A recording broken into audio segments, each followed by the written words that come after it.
இங்கே இருக்கிற எல்லோருக்கும் வணக்கம். இந்த உங்களை எல்லாம் நான் வரும்பொழுது என்னை ரொம்ப கலாட்டா பண்ணுவீங்கன்னு பயந்துக்கிட்டே வந்தேன். ஏன்னா வரும்போது ஏன்னா எனக்கு எப்பொழுதுமே கொஞ்சம் நானும் மாணவனாக இருந்ததுனால நமக்கு என்னென்ன விஷயங்கள் தெரியுங்கிறது எனக்கும் தெரியும். இந்த வளாகத்துக்கு அண்ணாமலை யூனிவர்சிட்டிக்கு நான் ஒரு 45 வருஷத்துக்கு முன்னாடி வந்திருக்கிறேன் முதல் தடவையாக. அப்போ உங்களை மாதிரி இருக்கும் பொழுது வந்தேன். ஒரு விண்ணப்ப படிவம் வாங்கிறதுக்காக வந்தேன். அதாவது அப்ளிகேஷன் ஃபாரம், அந்த விவசாய படிப்புக்காக வாங்கிட்டு போனேன். அதுக்கு பிறகு கோயம்புத்தூர் விவசாய கல்லூரியிலேயும் போய் வாங்கிட்டு வந்து 2 இடத்துக்கும் விண்ணப்பம் போட்டேன். அங்கேருந்து முதல்ல விண்ணப்பம் வந்தது, அதனால் அங்கே போய் சேர்ந்தேன். இல்லைன்னா இன்றைக்கி நானும் இங்கே ஒரு பழைய மாணவனாக இருக்க வேண்டிய ஆள் முன்னாடி அந்த விண்ணப்பம் இங்கே சேர்ந்துருக்கலாம். எதுக்காக நான் சொன்னேன்னா, இந்த மாதிரி கல்லூரி விழாக்களில் பேசுகிறதுங்கிறது ரொம்ப கொஞ்சம் சங்கடம். அதாவது அந்த தொழில்முறை பேச்சாளர்களுக்கு அது ரொம்ப சாமர்த்தியமாக இருக்கலாம். நான் ஒரு தொழில்முறை பேச்சாளர் கிடையாது. ஏதோ வானொலி தொலைக்காட்சி பேசுகிறதுனால மறுபடியும் இங்கே கூப்பிட்டு பேச சொன்னாங்க. இது மாதிரி ஏன் பேச தயக்கம்னா, இந்த வயசில் ஒருத்தர் பேசுகிறத ரொம்ப நேரம் கேட்டுக்கிட்டு இருக்கிறது ரொம்ப கஷ்டம். அது உங்களுக்கு நல்லா தெரியும். ஏன் பேச தயக்கம்னா, இந்த வயசில் ஒருத்தர் பேசுகிறத ரொம்ப நேரம் கேட்டுக்கிட்டு இருக்கிறது ரொம்ப கஷ்டம். அதுங்கிறது எனக்கும் நல்லா தெரியும். அதில் என்ன, சின்ன குழந்தைகள்லேருந்து பெரியவங்க வரைக்கும் நான் பார்த்துருக்குறேன். இந்த மாதிரி அந்த எல்கேஜி யூகேஜி படிக்கிற குழந்தைகள் இருக்கு இல்லையா, அதில் கூப்பிட்டு என்னை பேச சொல்லுவாங்க சென்னையில்.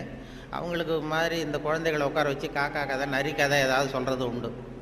அப்படி சொல்லும் பொழுது அவங்க எப்போ பொறுமை இழக்கிறாங்கங்கிறதுக்கு ஒரு அடையாளம் என்னென்னா, அந்த முதல் வரிசையில் உட்காந்துருக்கிற குழந்தை லேசாக தரையை கீறுவான், லேசாக அப்படி இல்லைன்னா பக்கத்தில் இருக்கிறவனை ஒரு பென்சிலால் குத்துவான். இது அவன் பொறுமை இழக்கிறான்னு அர்த்தம். அதுபோல் ஒவ்வொரு இடத்துல, இப்போ பள்ளிக்கூடத்தில் ஹைஸ்கூலுன்னா கொட்டாய் விடுவார்கள். இப்போ காலேஜுன்னா இது மாதிரி பண்ணுவீங்க, ஏதாவது விசில் அடிக்கிறது இப்படி. அதனால் எப்போ முடிக்கணும் எப்போ தொடங்கணுங்கிறது அது ஒரு பெரிய முக்கியமான கட்டம். இதில் எனக்கு ரொம்ப பிடிச்சது இந்த முதியோர் இல்லங்களில் பேசுகிறது தான் ரொம்ப பிடிக்கும். அந்த சென்னையில் பென்ஷனர் அசோசியேஷன் இருக்குது. அதாவது முதியவர்கள் எல்லாம் 80 வயசு 85 வயசை தாண்டினவங்க, ஒரு காலத்தில் பெரிய பதவியிலேருந்து ஓய்வு பெற்றவர்கள். அவங்க கூப்பிட்டு என்னை பேச சொல்லுவாங்க. அதுக்கு மட்டும் யாரும் எந்த சத்தமும் போட மாட்டாங்க. நானும் எவ்வளவு நேரம் வேணாலும் பேசிகிட்டு இருப்பேன். அவ்வளவு பேர் முகமும் என்னையே கவனிச்சிக்கிட்டு இருக்கோம். என்ன காரணம்னா, காது கேட்காது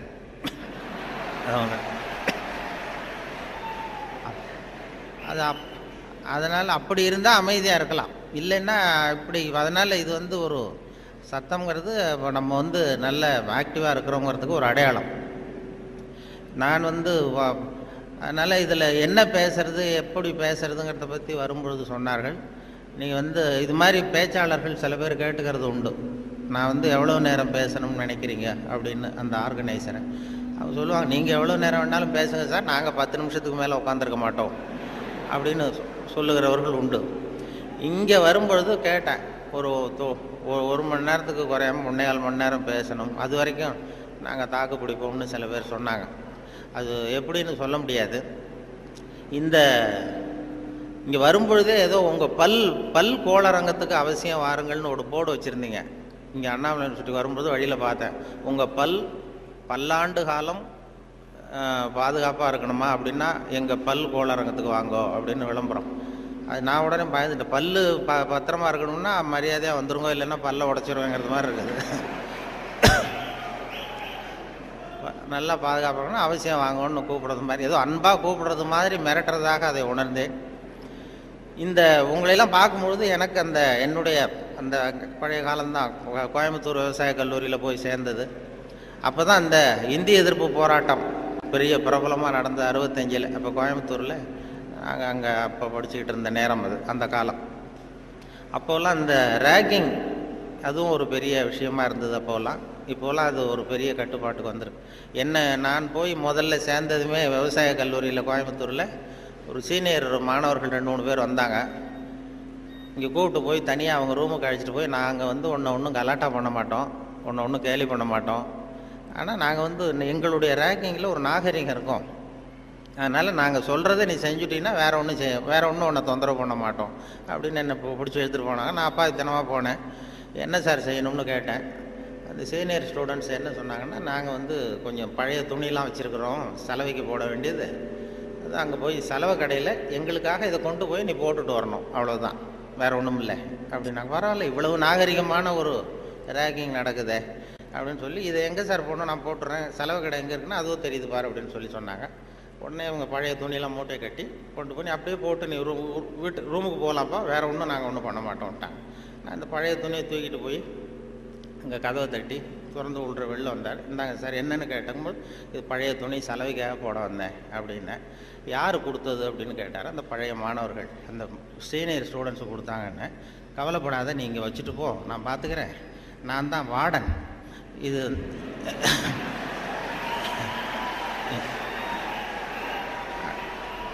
அவங்க வந்து ஏதோ ஒன்று இப்படி சொல்லியிருக்கிறாங்க, நான் உன் பேரில் கோவப்படலைப்பா, நீ வச்சுட்டு போ, நான் பார்த்துக்கிறேன்னார். அந்த வார்டன் பின்னாடி வந்து எங்கள் பல்கலைக்கழகத்து வைஸ் சான்சலராகவே ஆனார். அப்புறம் வந்து ஓய்வு பெற்றார். அப்படி ஒரு அனுபவம் அங்கே நடந்தது. அப்படிலாம் பண்ணுவாங்க.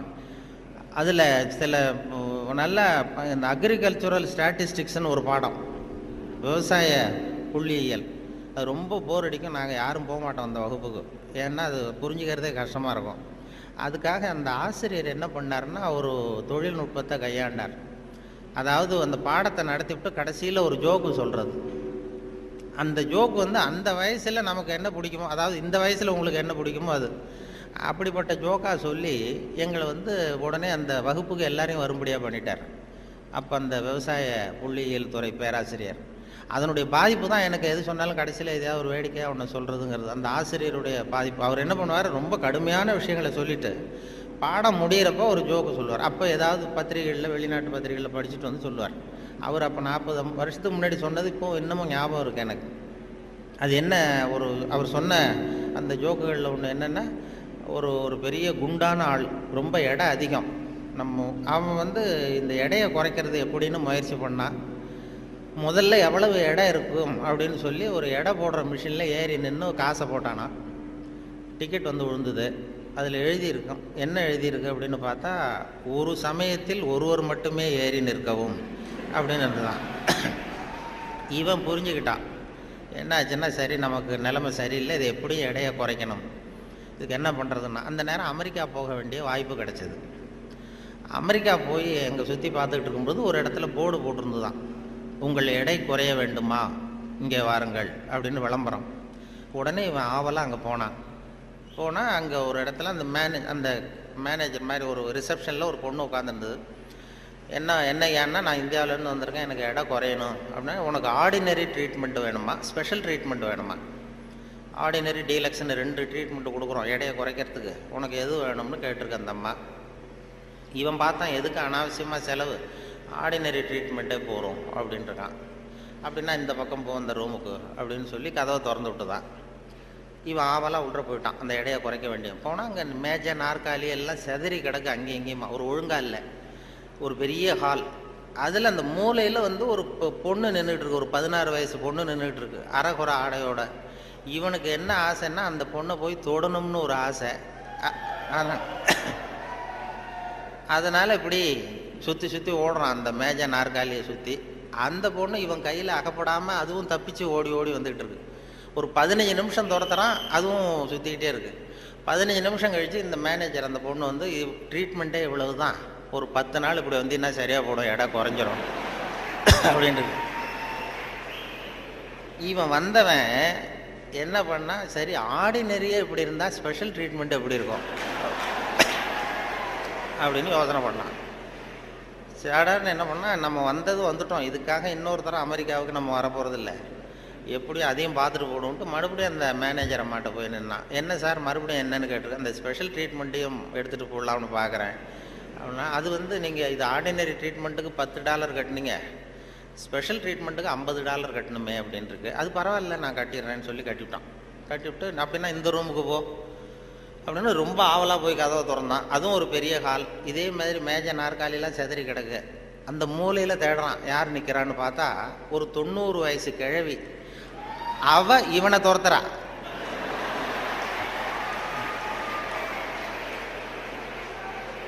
இவன் தப்பிச்சா போறோம்னு சுற்றி சுற்றி ஓடி வரான். சுற்றி வந்து வெளியில் வந்து விறுவிறுக்க ஓடி வந்து போகிறோம் சார் அப்படின்னா, இது ஒரு 4 நாள்லேயே சரியாக போடுங்க உங்களுக்கு அப்படின்ட்டு வந்துட்டான். இதை எங்கள் ஆசிரியர் கோயம்புத்தூர் விவசாய கல்லூரியில் ஒரு பாடத்தை, கடுமையான பாடத்தை நடத்திவிட்டு, அக்ரிகல்ச்சுரல் ஸ்டாட்டிஸ்டிக்ஸுங்கிற பாடத்தை நடத்திட்டு கடைசியில் சொன்ன ஜோக் அது எங்களுக்கு, அதாவது வகுப்புக்கு தவறாமல் போகணுங்கிறதுக்காக அவர் சொன்னது அது. இப்போ அதனுடைய விளைவு என்னென்னா, இப்போ எனக்கு 45 வருஷம் 50 வருஷம் கழித்து அந்த ஜோக்கு ஞாபகம் இருக்குது, பாடம் மறந்து போச்சு. இப்படி தான் வந்து கடுமையான விஷயங்களை வந்து நம்மளை வந்து பண்ணி சொல்லி கொடுக்கறது வழக்கம். அதே போல் எனக்கு இந்த பொறியியல் துறைக்கும் வர வேண்டிய வாய்ப்பு கிடைச்சிது. நம்ம படித்து முடித்ததுமே சில பேர் எங்கள் பெற்றோர்கள் எல்லாரும் ஆலோசனை பண்ணாங்க, பொறியியலுக்கு அனுப்பலாம், இன்ஜினியர் ஆக்கலாம் பையனை அப்படின்னு. அப்புறம் எல்லாம் இப்போ சில பேர் சொன்னாங்க, அதுக்கெல்லாம் நம்ம பையன் சரியாக வரமாட்டான், அதுக்கெல்லாம் கொஞ்சம் புத்திசாலித்தனம் வேணும் அப்படி இப்படின்னு சொல்லி அதை பண்ணி விட்டாங்க. அப்போது சொல்கிறது உண்டு, ஒரு பையனுக்கு வந்து சின்ன வயசுலேயே அவனை வந்து எந்த துறையில் சேர்க்கறது அப்படிங்கிறது ஒரு முக்கியமான விஷயம். ஒரு அம்மாவுக்கு தன்னுடைய பையனை எதில், இன்ஜினியரிங் காலேஜில் சேர்க்கணும்னு ஆசை. எந்த துறையில் சேர்க்கறது? சிவில் இன்ஜினியர் ஆக்கலாமா, மெக்கானிக்கல் இன்ஜினியர் ஆக்கலாமா, அதை வந்து அல்லது எலக்ட்ரிக்கல் இன்ஜினியர் ஆக்கலாமா அப்படின்னு ஒரு அம்மாவுக்கு ஆசை. அப்போ எல்லா துறையும் இருக்கீங்கன்னு அர்த்தம். இந்த பையனை எந்த துறையில் சேர்க்கறது அம்மாவுக்கு முடிவு பண்ண முடியல, அப்பாவாலையும் ஒன்றும் சொல்ல முடியல. உடனே இவர் என்ன பண்ணார், பையனை அழைச்சிட்டு ஒரு மனோதத்துவ டாக்டர்கிட்ட போனார். ஒரு உளவியல் டாக்டர்கிட்ட போய், சைக்கியாட்ரிஸ்ட், இது மாதிரி என்னம்மா விஷயம்னு கேட்டிருக்காரு அந்த டாக்டர். ஒன்றும் இல்லை சார், என் பையனை வந்து மேற்கொண்டு படிப்புக்கு சேர்க்கணும், இன்ஜினியரிங் காலேஜில் சேர்க்கணும். சிவில் இன்ஜினியர் தேவலாமா, மெக்கானிக்கல் இன்ஜினியரா, எலக்ட்ரிக்கல் இன்ஜினியரா, எது இவனுடைய சுபாவத்துக்கு தகுந்தாப்புல நீங்கள் வந்து ஒரு துறையை சொன்னீங்கன்னா அது ஈஸியாக இருக்கும் படிக்கிறதுக்கு. அதுதான் உங்களை மன ரீதியாக நீங்கள் ஆராய்ச்சி பண்ணி சொல்லுங்கன்னு அழைச்சிட்டு வந்துருக்கு. இது ஒன்றும் கஷ்டம் இல்லைம்மா, ஈஸியாக கண்டுபிடிச்சிடலாம் அப்படின்னு அந்த டாக்டர். உடனே அந்த பையனை கூப்பிட்டு, என்னப்பா நல்லா இருக்கே அப்படின்னு தட்டி கொடுத்தார். சின்ன பையன், பொடிய. இவனுடைய சுபாவம் என்னங்கிறத நான் ஈஸியாக கண்டுபிடிச்சி சொல்லிடுறேன், அதுக்கு தகுந்தாப்புல இப்போ இருந்தே சொல்லி கொடுத்து நீங்கள் பழக்கி கொண்டு வரலாம் அப்படின்னு சொல்லிட்டு ஒரு நர்ஸை கூப்பிட்டார். நர்ஸ்னு தான் அந்த அம்மா வந்தது. இந்த பாரு, இது மாதிரி ஒரு மேஜையில் ஒரு சுத்தியல் கொண்டு வந்து வை, ஒரு கொரடு கொண்டு வந்து வை, ஒரு ஸ்க்ரூ டிரைவரை கொண்டு வந்து வை. இந்த பையனை அப்படி கொண்டு வந்து விடுவோம். இவன் சுத்தியலை போய் தொட்டான்னு எடுத்தான்னா ஆசையாக ஏதாவது ஒன்று எடுப்பான். சுத்தியல் எடுத்தான்னா சிவில் இன்ஜினியருக்கு படிக்க வச்சுருவான், கொரடை எடுத்தான்னா மெக்கானிக்கல் இன்ஜினியருக்கு படிக்க வச்சுருவான், ஸ்க்ரூ டிரைவர் எடுத்தான்னா எலக்ட்ரிக்கல் இன்ஜினியர் படிக்க வச்சுருவோம். இது அவனுடைய சுபாவத்தை கண்டுபிடிக்கிறது சுலபமான வழி அப்படின்னு டாக்டர் சொல்லிட்டார். ரொம்ப ஈஸியாக அந்த நர்ஸு கொண்டு வந்து ஒரு கொரடு, ஒரு சுத்தியல், கொரடு, ஸ்க்ரூ டிரைவர் வச்சுட்டு அப்படி ஒதுங்கி நின்றுது. பையனை கொண்டு வந்து விட்டாங்க. பையன் என்ன பண்ணான், நேராக போய் அந்த நர்ஸை கட்டி பிடிச்சிக்கிட்டான்.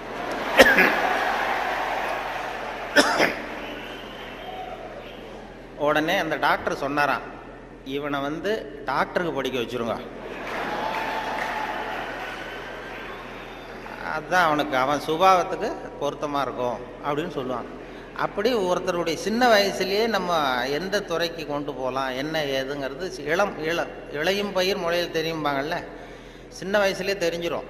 அது பெரிய பெரிய இதெல்லாம். ஒரு பெரிய எழுத்தாளர் மேல்நாட்டில் பிற்காலத்தில் வந்து பெரிய எழுத்தாளர் ஆனாராம். அவருக்கு சின்ன வயசில் படிக்கும் பொழுது ஒரு கட்டுரை எழுத சொல்லியிருக்கிறார் வாத்தியார். என்ன கட்டுரைன்னா, விபத்து அப்படின்னு தலைப்பு. விபத்துன்னு சொல்லி ஒரு கட்டுரை அல்லது கதை எழுதுங்கன்னு சொல்லியிருக்கார். இந்த சின்ன பையனாக இருக்கும்போது எழுதுனானான். அவன் பிற்காலத்தில் பெரிய நாவலிஸ்ட், பெரிய எழுத்தாளர் ஆனான். சின்ன வயசுலேயே அவன் விபத்துங்கிற தலைப்புக்கு என்ன எழுதுனா, ஒவ்வொரு வரியிலையும் ஒவ்வொரு திருப்பம். அதாவது ஒரு 10வது மாடியில் ஒருத்தன் வெள்ளை அடிச்சுக்கிட்டு இருந்தான் அப்படின்னு எழுதுறான். 10வது மாடியில் வெளிப்பக்கமாக நின்றுக்கிட்டு ஒருத்தன் வெள்ளை அடிச்சுக்கிட்டு இருந்தான். துரதிர்ஷ்டவசமாக அந்த வெள்ளை அடித்தவன் கால் தவறி கீழே விழுகிறான், விழுந்துக்கிட்டு இருக்கான். அதிர்ஷ்டவசமாக அந்த நேரம் சாலையில் ஒரு வைக்கோல் வண்டி வந்து கொண்டிருந்தது. அடுத்த வரி. அடுத்தது, துரதிர்ஷ்டவசமாக அந்த வைக்கோலின் நடுவே ஒரு கடப்பாரை சொருகியிருந்தார்கள். அதிர்ஷ்டவசமாக இவன் அந்த கடப்பாறையில் விழவில்லை, துரதிர்ஷ்டவசமாக அவன் வைக்கோலிலும் விழாமல் தரையில் விழுந்து செத்து போட்டான் அப்படின்னு. இந்த ஆள் இதை எழுதினவன் பிற்காலத்தில் பெரிய எழுத்தாளர் ஆகிட்டாரான், பெரிய இதாகி. அப்படி வந்து சுபாவம் வந்து சின்ன வயசுலேயே தெரியும் யார் யாருக்கு என்ன அப்படின்னு சொல்லி. நமக்கெல்லாம் அது இந்த இப்போ நம்ம ஆசிரியர்களுக்கே சில சுபாவங்கள் உண்டு. அது உங்களுக்கெல்லாம் தெரிஞ்ச விஷயமா இருக்கும். ஒவ்வொரு அவங்கவுங்க துறை சம்மந்தப்பட்ட இதாக இருக்கும். அதாவது ஒரு 3 பேராசிரியர்கள் ஒரு ஊருக்கு போனாங்க. ஒரு பெரிய பல்கலைக்கழகத்தில் இது மாதிரி பேசுறதுக்கு 3 துறை பேராசிரியர்கள் போனாங்க.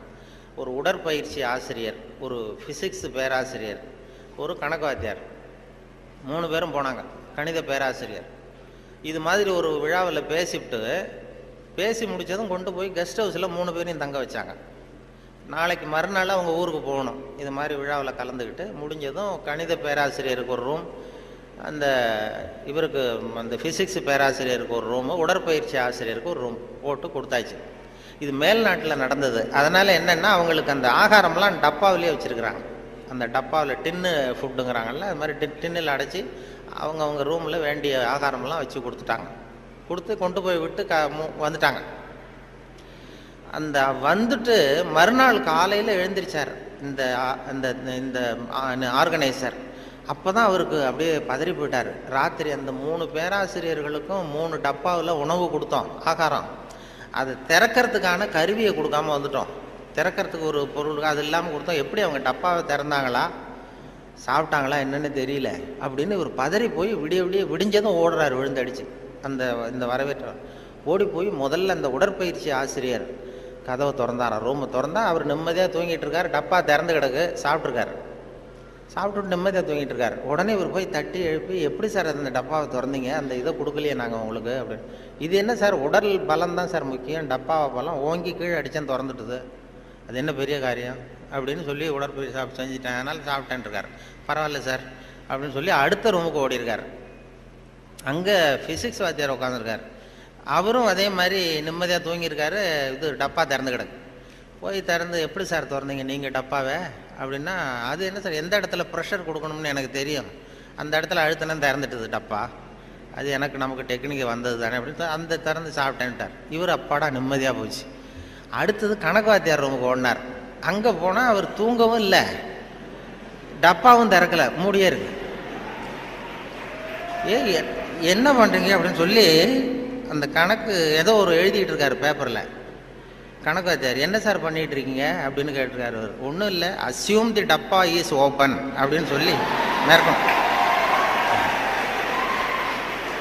மேற்கொண்டு கணக்கு போட்டுக்கிட்டு இருக்காரு சார் அப்படின்னாராம். இது ஒவ்வொருத்தருக்கும் ஒரு சுபாவங்கிறது அது இயல்பாக அமையிறது. ஆசிரியர்களுக்கு எல்லாருக்குமே அப்படி அமையிறது. என்னோட படித்தவர்கள் இன்னைக்கு பல பேர், இப்போ ஒருத்தன் தான் ஒரு சின்ன வயசில் ஒரு பையன் ஜானகிராமன் ஒருத்தன் பக்கத்தில் என்ன பென்சிலாலேயே குத்திக்கிட்டு இருப்பான். இன்னைக்கு அவன் கும்பகோணத்தில் இன்றைக்கி பெரிய டாக்டர், எல்லாருக்கும் ஊசி போட்டுக்கிட்டுறான்.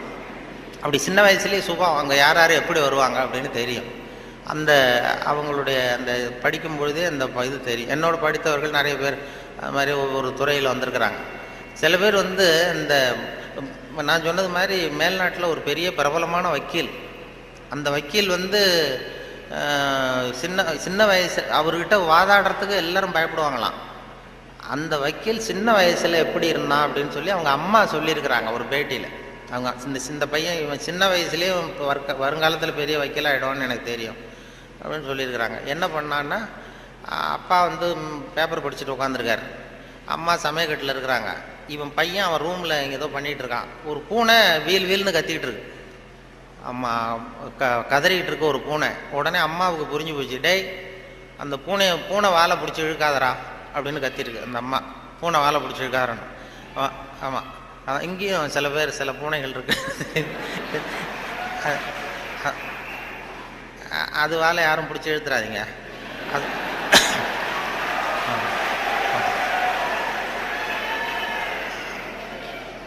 பூனை வாழை பிடிச்சிருக்காருன்னு அந்த அம்மா கத்திருக்கு. அப்பா அவன் சொன்னானா, அம்மா நான் பூனை வாழை பிடிச்சி இழுக்கல, பூனை தான் அது வாழை பிடிச்சி இழுத்துக்கிட்டு இருக்குன்றான். நான் ஒன்றும் பூனைக்கு இடைஞ்சல் பண்ணல, பூனை தான் வாழை இழுத்துக்கிட்டு இருக்கு, நான் அது வாழை இழுக்கலன்றான். ஓடி போய் பார்த்துருக்குறாங்க அம்மாவும் அப்பாவும். பார்த்தா இவன் பூட்ஸு காலால் மிரிச்சுக்கிட்டு இருக்கான், பூனை வாழை இழுத்துக்கிட்டு இருக்கு. அவன் பிற்காலத்தில் பெரிய வக்கீல் ஆகிட்டான். அதாவது ஒரு தான் பேரில் தப்பு இல்லைங்கிறது மாதிரி பேசினா பாருங்க.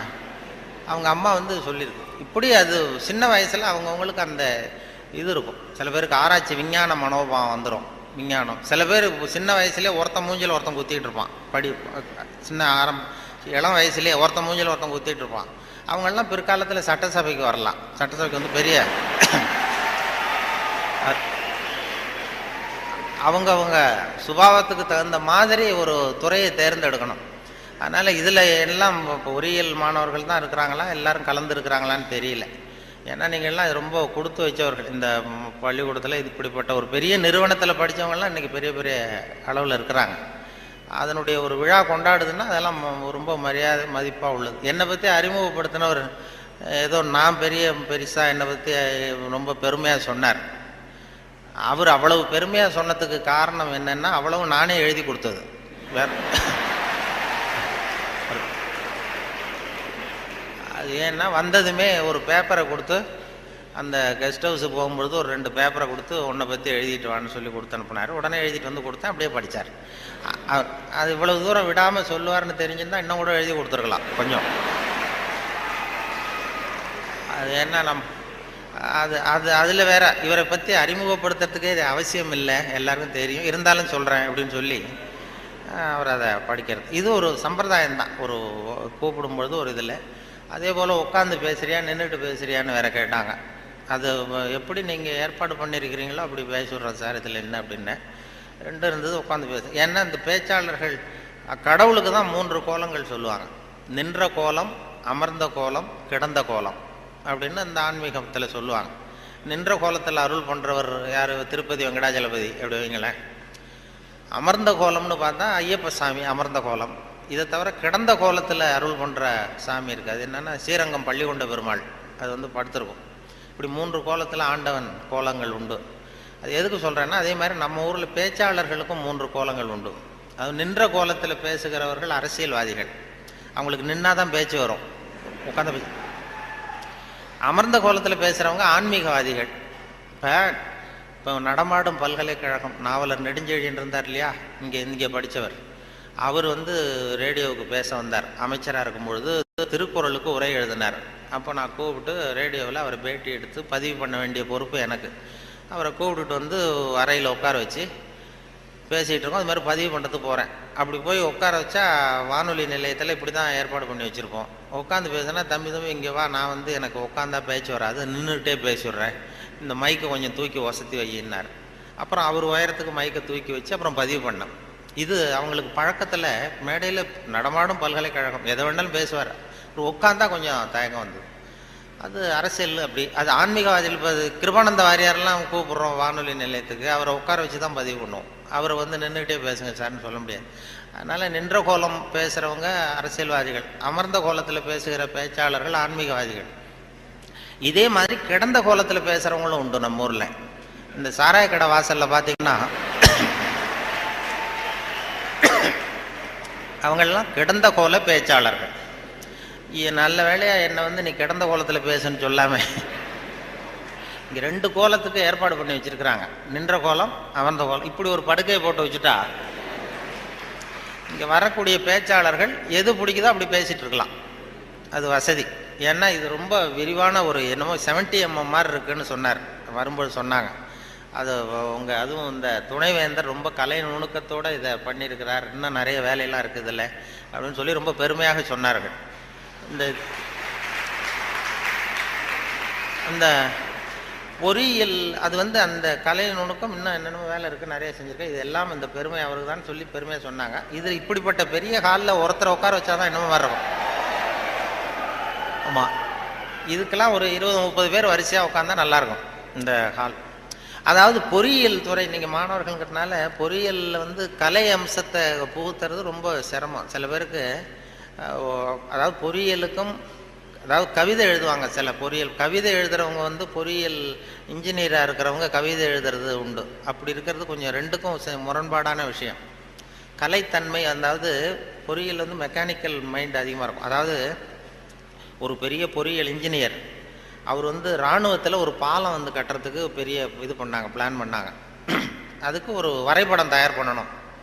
ஸ்கெட்சு, இராணுவத்துக்கு பாலம் கட்டுறதுக்கு ஒரு பெரிய ப்ளூ பிரிண்ட்டு என்ன சொல்லுவீங்கள்ல, அது மாதிரி அந்த வரைபடம் தயார் பண்ணுற வேலையை ஒப்படைச்சிருக்கிறாங்க அந்த இன்ஜினியர்கிட்ட. அந்த பொறியாளர் வந்து உள்ளுக்குள்ளே ஒரு கவிஞர், அதாவது அவர் ஒரு கவித்தன்மை உள்ளுக்குள்ளே இருக்குது, மறைஞ்சிருக்குது. அதனால் அவர் என்ன பண்ணார், அந்த பொறியியல் வரைபடம் போட்டார்.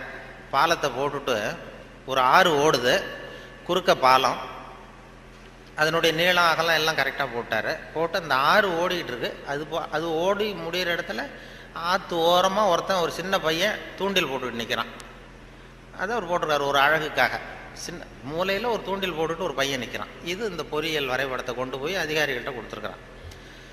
அவருக்கு கோபம் வந்துடுது. இது வந்து ஒரு பொறியியல் வரைபடம், இது இந்த வரைபடத்தில் போய் அந்த ஒரு ஓவியம் என்னத்துக்கு அப்படின்னு சொல்லி அவர் சத்தம் போட்டிருக்காரு மேலே உள்ளவர். அதனால் என்ன பண்ணியிருக்காரா, முதல்ல வந்து முதல் தடவையாக கொடுக்கும்பொழுது அந்த பாலத்து மேலே நின்றுக்கிட்டு தூண்டில் போடுறது மாதிரி படம். இந்த பாலத்தில் எதுக்கு அவன் நிற்கிறான்னு சொல்லி சண்டை போட்டிருக்காரு. உடனே அவர் சரி சார் நான் இதை மாற்றிடுறேன்னு சொல்லி இவர் மாற்றி 2வது தடவை படம் போடும்போது பாலத்தில் நிற்கக்கூடாது, பாலத்தில் இடைஞ்சல் இருக்கக்கூடாது, அவ்வளோதானே. பாலத்தை சரியாக போட்டு மூலையில் கொண்டு போய் தூண்டில் போட்டு நிற்கிறான். மறுபடியும் கூப்பிட்டு அந்த அவன் படமே இருக்கக்கூடாது இந்த இதில், இந்த வரைபடம் மட்டும்தான் இருக்கணும் போடுன்னார். உடனே இவன் வந்து பாலம் போட்டான். 6 பாலம் சரியாக போட்டுட்டு இந்த மூலையில் பார்த்தா அவன் நிற்கிற இடத்துல அவன் இல்லை. அந்த இடத்துல சின்ன ஒரு கல்லறை, இந்த சிறுவன் இங்கே புதைக்கப்பட்டிருக்கிறான் அப்படின்னு எழுதிட்டான். அதாவது அந்த உள்ளுக்குள்ளே இருக்கிற அந்த கவிஞனை ஒன்றும் பண்ண முடியாது. சில பொறியியல் படிக்கிற மாணவர்கள் நீங்கள் நிறைய பேர் கவிதை எழுதலாம், அது எப்படியாவது வெளியில் வந்துக்கிட்டு தான் இருக்கும். அது வந்து பியூராக அந்த வரைபடத்தில் கூட அவனை மறைக்க முடியல பாருங்கள், அப்படி இருக்கும். அது மாதிரி சொல்கிறது உண்டு அவங்கவுங்க அந்த இதில். அதனால் இந்த பேச்சு, இந்த சொன்னார்கள், இந்த நகைச்சுவை உணர்வுங்கிறது ரொம்ப அவசியம், அதை பற்றி சொல்லணும் போகணும் வரணும்னு சொல்லி சொன்னாங்க. நகைச்சுவை உணர்வுங்கிறது நமக்கு சின்ன வயசுலேருந்து நாம் பிறந்து 6 வாரத்தில் தான் சிரிக்க ஆரம்பிக்கிறோமா.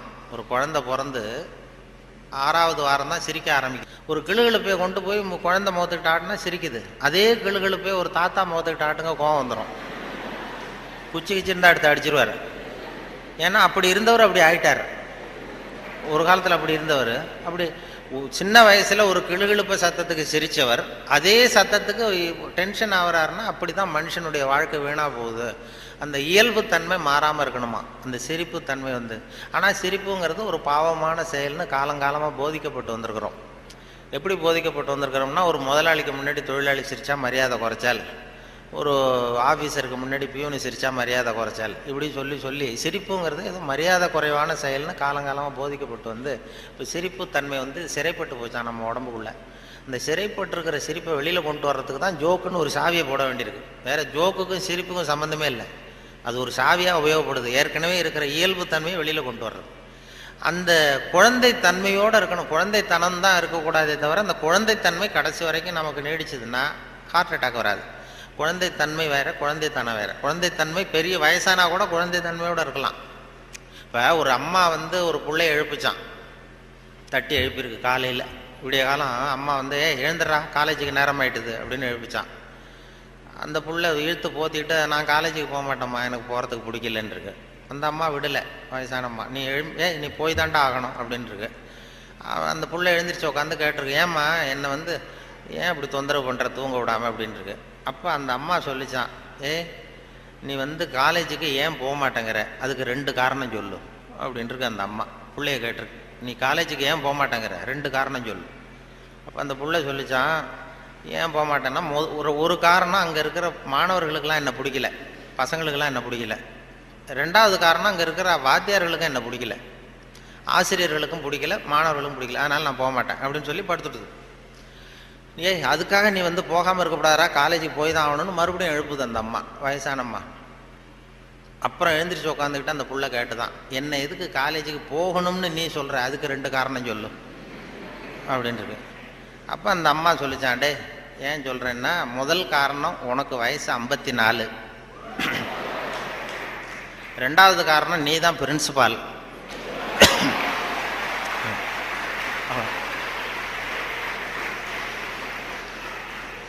அதாவது 54 வயசுலேயும் அவர் குழந்தை தன்மையோடு இருக்கார் பாருங்க. அவங்க அம்மாவுக்கு அது புள்ள தானே, அதுதான் குழந்தை தன்மைங்கிறது, குழந்தைத்தனம் இல்லை. அது குழந்தைத்தனங்கிறது வேற, குழந்தைத்தன்மைங்கிறது வேற. அந்த குழந்தைத்தன்மை மாறாமல் மனுஷன் வாழணும்னு சொல்லி இப்போ சொல்கிறாங்க. நமக்கு வருகிற நோய் நொடிக்கெல்லாம் அதுதான் காரணம். இப்போ ஹார்ட் அட்டாக்கு திடீர்னு வர்றதுக்கு அதுதான் காரணம். மன இருக்கம் வரக்கூடாது. எல்லாரையும் குழந்தைய ஆக்க முடியாது, ஆனால் குழந்தைத்தன்மையை நம்ம வளர்த்துக்கலாம். இந்த 200 தடவை சிரிப்புத்தன்மையை இருந்துகிட்டு இருக்கலாம். இப்போ எல்லாரையும் குழந்தை ஆக்கிறதுக்கு வழி விஞ்ஞானத்தில் இது வரைக்கும் வழி கிடையாது. ஒரு டாக்டர் கண்டுபிடிச்சாராம். ஒரு டாக்டர் என்ன கண்டுபிடிச்சாருன்னா, ஒரு மாத்திரை சாப்பிட்டா 1 வயசு குறையும் அப்படின்னு ஒரு மாத்திரையை கண்டுபிடிச்சாராம் ஒரு டாக்டர். ஒரு மாத்திரை சாப்பிட்டீங்கன்னா 1 வயசு குறையும். உடனே ஒரு பாட்டியம்மா போச்சு, 90 வயசு பாட்டி, எனக்கு ஒரு பாட்டில் மாத்திரை கொடுங்க டாக்டர் அப்படின்னு வாங்கிட்டு வந்துருக்கு. வாங்கிட்டு வந்து ஒரு மாத்திரை சாப்பிட்டா 1 வயசு குறையும்னாரா. மறுநாள் ஒரு 30 வயசு பொண்ணாக மாறி இது போயிருக்கு. நாள் 90 வயசு பாட்டியாக போச்சு, 30 வயசு பொண்ணாக மாறி அதே டாக்டர்கிட்ட போச்சு.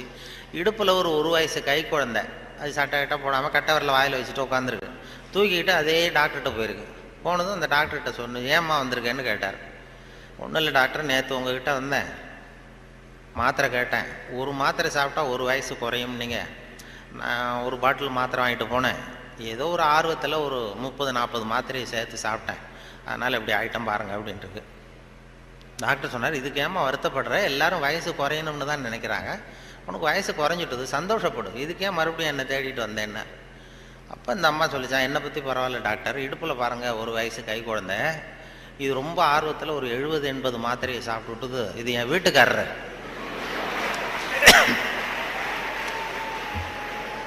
இது இப்படியே உட்காந்துக்கிட்டே இறங்க மாட்டேங்குது, நான் எங்கே தூக்கிட்டு போகிறது, எதையாவது ஒரு மாத்திரையை கொடுத்து இறக்கி விடுங்க டாக்டர், அப்போ தான் நாம் பார்த்தேன். அதுக்காக தான் வந்தேன்னு தான். அதாவது இயற்கைக்கு மாறாக நம்ம போனோம்னா இப்படிப்பட்ட பிரச்சனையெல்லாம் வந்துடும். அப்புறம் வழியில் போகும்போது இடுப்பில் ஒரு குழந்தைய தூக்கிட்டு வந்தால் நம்ம கேட்கணும் அந்த அம்மாட்ட, ஏம்மா இது ஏன் உன் பிள்ளையா உங்கள் வீட்டுக்காரரான்னு கேட்கணும். அப்படி குழப்பம் வந்துடும். இயற்கையை மாற்ற முடியாது, ஆனால் அந்த குழந்தை தன்மையை நம்ம கொண்டு வரலாம். அதுக்காக சொல்லுவாங்க. ஏன்னா இதய நோய் இன்றைக்கி வராதவர்கள் 2 பேருக்கு வர்றதில்லை. ஹார்ட் அட்டாக் வராத குரூப் யாருன்னா, இந்த நரிக்குறவர்களுக்கு இது வரைக்கும் வந்ததே கிடையாது இதய நோய். வாழ்க்கையை ரொம்ப லேசாக எடுத்துக்கிறவங்க. அவங்களுக்கு வெற்றியும் சந்தோஷத்தை தரும், தோல்வியும் சந்தோஷத்தை தரும். அது இப்போ எங்கள் ஊரில் எல்லாம் இந்த துப்பாக்கி சுடுறதுக்கு, இந்த வேட்டைக்கு துப்பாக்கி வச்சுருப்போம் எங்கள் ஊர் பக்கம் அந்த காட்டில். அது நரிக்குறவை சுடுவாங்க. கூட்டமாக பறந்து போகிறப்ப சுட்டால் ஒரு பறவை விழுந்ததுன்னா சந்தோஷப்படுவார், துள்ளுவார். அதே மாதிரி தப்பிச்சு போனாலும் துள்ளுவார், ஆஹா எவ்வளோ அருமையாக போகுதுன்னு. நமக்கு தான் பயமாக இருக்கும், ஐயோ ஒரு குண்டு வேஸ்ட் ஆகிட்டுதுன்னு. அதனால் நரிக்குறவர்களுக்கு வர்றதில்லை. அதே மாதிரி இன்னொரு குரூப்புக்கு ஹார்ட் அட்டாக் இது வரைக்கும் வந்ததில்லை. மருத்துவ உண்மை யாருன்னா, பைத்தியக்காரனுக்கு வந்ததே கிடையாது. பைத்தியக்காரங்களுக்கு இது வரைக்கும் ஹார்ட் அட்டாக்கும் வந்ததில்லை. ஏன்னா அவங்க எதுவாக ஆக நினைக்கிறார்களோ அதுவும் ஆயிடுறாங்க. அவங்க இப்போ நான் இந்த நாட்டுக்கு பிரதம மந்திரி ஆகணும்னு நினைக்கிறேன்னா, நான் எந்த கட்சியில் சேர்றது, எங்கே போகிறது, எப்படி பண்ணுறதுன்னு நான் டென்ஷன் ஆகிடுறேன். அதாவது என் இருதயத்துக்கு அதிகமாக வேலை கொடுக்குறேன். ஒரு துடிப்புக்கும் இன்னொரு துடிப்புக்கும் நடுவில் இருக்கிற ஓய்வு தான் என்னுடைய ஆயுளை நிர்ணயம் பண்ணுது. நான் பிரதம மந்திரி ஆகணுங்கிற ஆவலில் எனக்கு துடிப்பை அதிகமாக்கி ஆயுளை குறைச்சிக்கிறேன், ஹார்ட் அட்டாக் வந்துடுது. ஆனால் ஒரு பைத்தியக்காரன் பிரதம மந்திரி ஆகணும்னு நினைக்கிறான்னு வைங்க, அவன் ஆனதாகவே நினச்சிட்றான். அவனுக்கு முயற்சி தேவைப்படாது. எதுவாகணும்னு நினைக்கிறானோ அதுவும் ஆயிடலாம். ஒரு சினிமா நடிகர் ஆகணும்னு பைத்தியம் பிடிச்சதுன்னா, நான் தான் ரஜினிகாந்த் அப்படிம்பான். அதாவது அது மாதிரி ஆகிடும். அந்த அந்த மன அளவில் அந்த நிறைவு வந்துடுறதுனால அவங்களுக்கு இதய நோய் வர்றதில்லை. இது அவங்கள்ட்டேருந்து நாம் கற்றுக்க வேண்டியதான். அதனால தான் எதையும் லேசாக எடுத்துங்கன்னு சொல்லி இப்போ இந்த காலத்தில் எல்லாரும் உபதேசம் பண்ண ஆரம்பிச்சுட்டாங்க. அதாவது இப்போ சித்த சுவாதீனத்துடன் கூடிய பைத்தியத்தன்மையுடன் வாழ கற்றுக்கொள்ளுங்கள் அப்படிங்கிறது இந்த காலத்து மனிதர்களுக்கு சொல்லப்படுகிற உபதேசம். சித்த சுவாதீனத்துடன் கூடிய பைத்தியத்தன்மையுடன் வாழ கற்றுக்கொள்ளுங்கள் அப்படின்னா, அது என்ன பைத்தியத்தன்மை சித்த சுவாதீனம்னா, நாம் சித்த சுவாதீனமாக இருக்கணும். இன்னொருத்தர் பைத்தியக்காரத்தனமாக பேசினா ஒத்துக்கணுமா? இப்போ உங்கள் வீட்டில் அல்லது உங்கள் நண்பர்கள்ட்ட யார்ட்டையோ கேட்குறீங்க, 8ஐயும் 3ஐயும் பெருக்கணும் என்னன்னு கேட்குறீங்க. 8ம் 3ம் பெருக்கினா 23ன்னு சொல்கிறாருன்னு வைங்க, உடனே நீங்கள் சண்டைக்கு போகக்கூடாது. தப்பு, நீ சொல்கிறது தப்புன்னு சண்டை போகக்கூடாது. பரவாயில்ல, நீ 23ன்னு இது நினச்சிருக்க, நான் 24ன்னு எனக்கு சொல்லி கொடுத்துருக்குறாங்க. சரி, உங்கள் வாத்தியார் அப்படி சொல்லி கொடுத்துருக்காரு, எங்கள் வாத்தியார் அப்படி சொல்லி கொடுத்துருக்காரு, ஒன்று தானே வித்தியாசம். அதுவும் வாய்ப்பாட்டில் எத்தனையோ எடிஷன்லாம் இருக்குது இல்லையா, அதனால் பரவாயில்ல அப்படின்ட்டு போயிடணும். இதுதான் சித்த சுவாதீனத்துடன் கூடிய 24 தான் உண்மைங்கிறது தெரியும் நமக்கு, சரிங்கிறது. 23ஐயும் சரின்னு ஒத்துக்கிறோம் பாருங்கள், அதை தான் சித்த சுவாதீனத்துடன் கூடிய. அப்படி இருக்கிறவங்களுக்கு இதய நோய் வராதான்.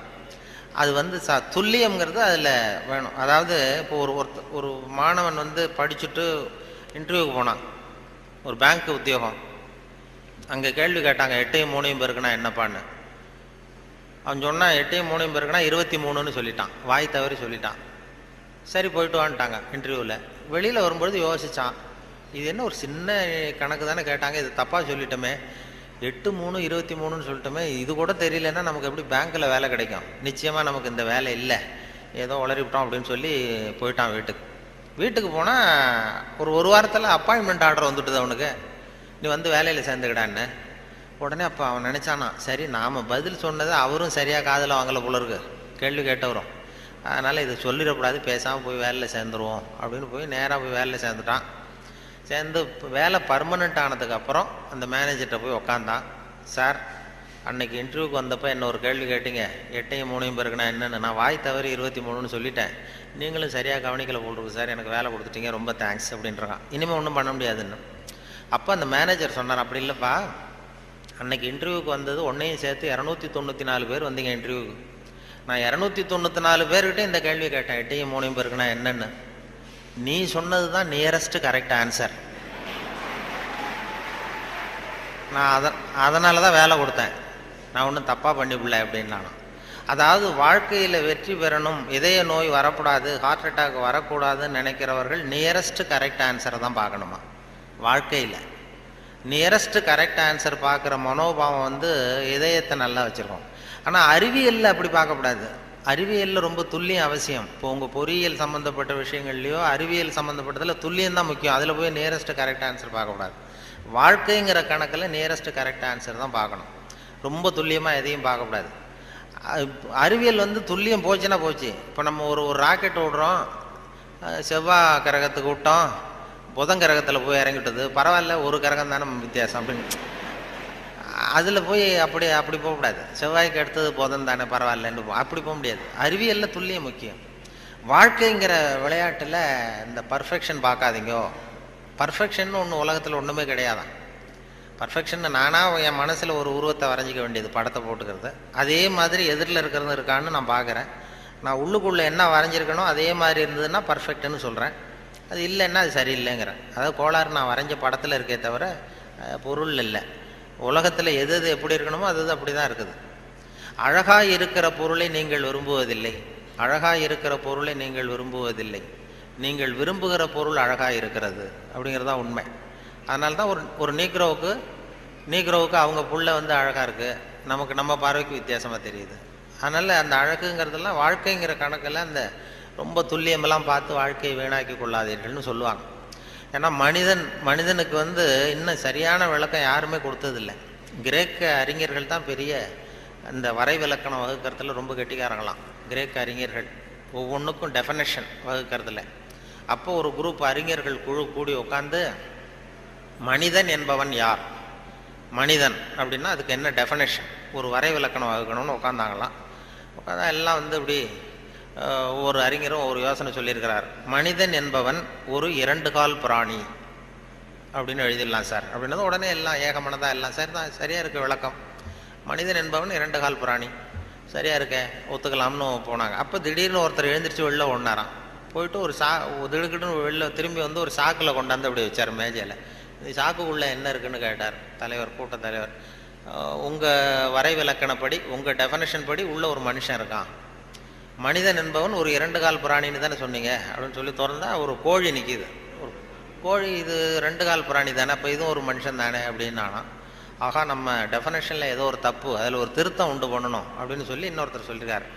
நான் அதில் கொஞ்சம் ஒரு கரெக்ஷன் கொடுக்குறேன் சார் அப்படின்னு சொல்லி மனிதன் என்பவன் சிறகுகளற்ற 2 கால் பிராணி அப்படின்னு கொடுத்துருக்கான். உடனே இவன் மறுபடியும் எடுத்துகிட்டு ஓடனான், திரும்பி வந்தான், சாக்குள்ள மனுஷன் இருக்கான எடுத்தா அதே கோழி ரெக்கையெல்லாம் பிச்சு விட்டு நிறுத்தி வச்சிருக்கான். உங்கள் டெஃபினேஷன் படி மனுஷன் சிறகுகளற்ற 2 கால் பிராணி அப்படின்னு.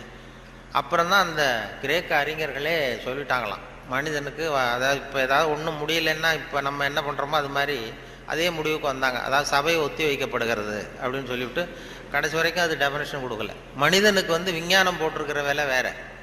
விஞ்ஞானம் கெமிஸ்ட்ரி என்ன சொல்லுதுன்னா, ஒரு சராசரி மனுஷ உடம்புல இருக்கிற கால்சியத்தை மட்டும் தனியாக எடுத்தால் ஒரு சின்ன ரூமுக்கு வெள்ளை அடிக்கலாம்.